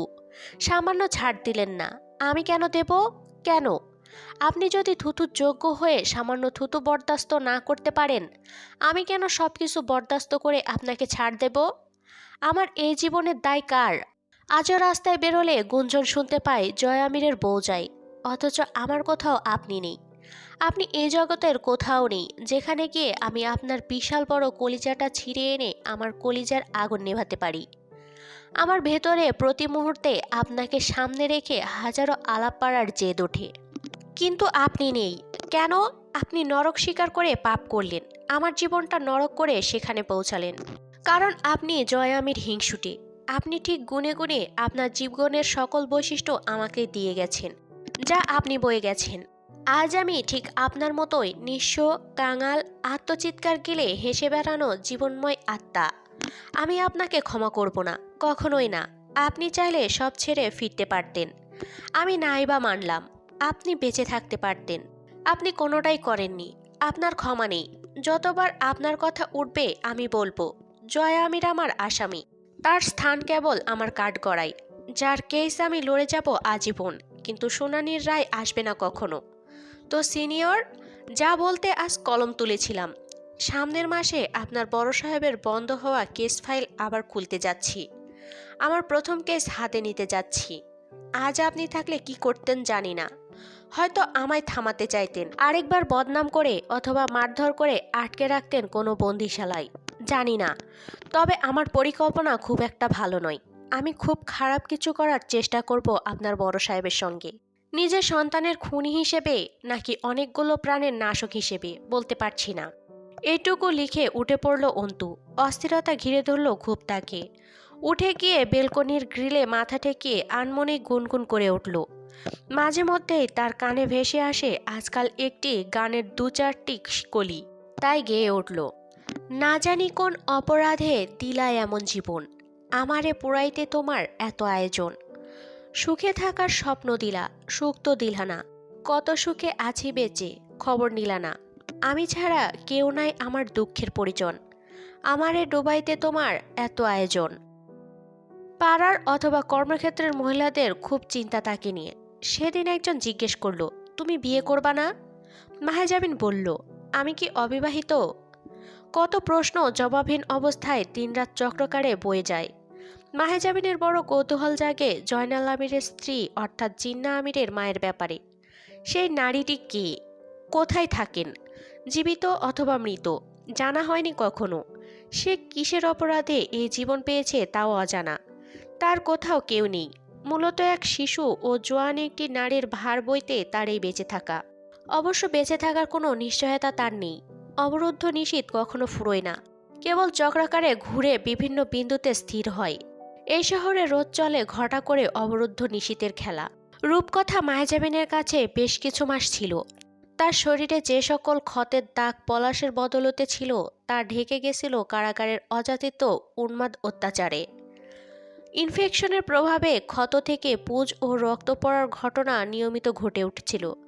তা মাহেজাবিন নিজ হাতে পরিষ্কার ও ড্রেসিং করে দিতে দিতে এমন সব গল্প তাকে শুনিয়েছে যা রূপকথার আন্দাজের চেয়ে কিছু বেশিই ছিল। জয়া আমিরে রেখে যাওয়া টাকাগুলো মাহেজাবিন তাকে দিয়েছিল চিকিৎসার জন্য, সে গ্রহণ করেনি। তার নামে যথেষ্ট অর্থ আছে। এছাড়া শিক্ষাগতভাবে বিদেশি ডিগ্রিপ্রাপ্ত রূপকথা আজগর আজ পথের পাগলি অথবা কুষ্ঠরোগে আক্রান্ত মাংস খসে পড়া কুকুরের চেয়েও তুচ্ছ জীব। একটি ছোট ফ্ল্যাট ভাড়া করে থাকছে। মাহেজাবিন তাকে ছাড়তে চায়নি। ভয় ছিল সে আত্মহত্যা করবে। মাহেজাবিন বোকা। মাহেজাবিনের কোনো ধারণা নেই তার সহনশীলতা সম্বন্ধে। তার শরীরটা আজ ব্যথা অনুভূতিহীন ঘরের কোণে পড়ে থাকা আসবাবের মতো বৈকি। একটি অসুস্থ পরিবার থেকে উঠে আসা অসুস্থ শরীর ও মনের অধিকারিণী কিনা সে। তার বাপের বিশাল বড় বাড়ি সিলগালা মারা। পলাশের আরও বাড়ি আছে যা পুলিশের অশনাক্ত, কিন্তু সে যায়নি। সে একটি নতুন ফ্ল্যাটের বেলকনিতে দেয়ালের সাথে হেলান দিয়ে বসে পুনরায় দিন স্মরণ করে হাসতে চায়। তার একটা শখ আছে, শরীরের ক্ষতগুলোতে পচন ধরা অবস্থা। সে শুনেছে মানুষের মাংস পচলে তাতে পোকা হয়। এটা কখনো দেখা হয়নি। তার শখ হলো তার শরীরের ক্ষতগুলো ঠিকমতো পচে উঠলে সেখানে পোকা হোক। সেই পোকাদের কাছে সে বর্ণনা করবে শরীরের ব্যথা ও একটি সুস্থ জীবনের তৃষ্ণা কেমন হয়।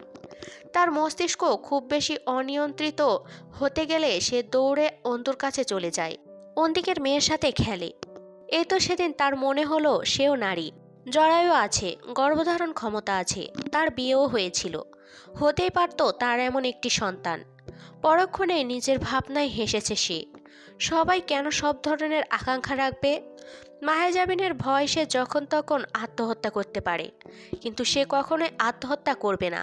সে বেঁচে থাকতে চায়, দেখতে চায় এই দুনিয়াটা আরও কেমন হতে পারে। ব্যথা তাকে ব্যথা দিতে পারে না।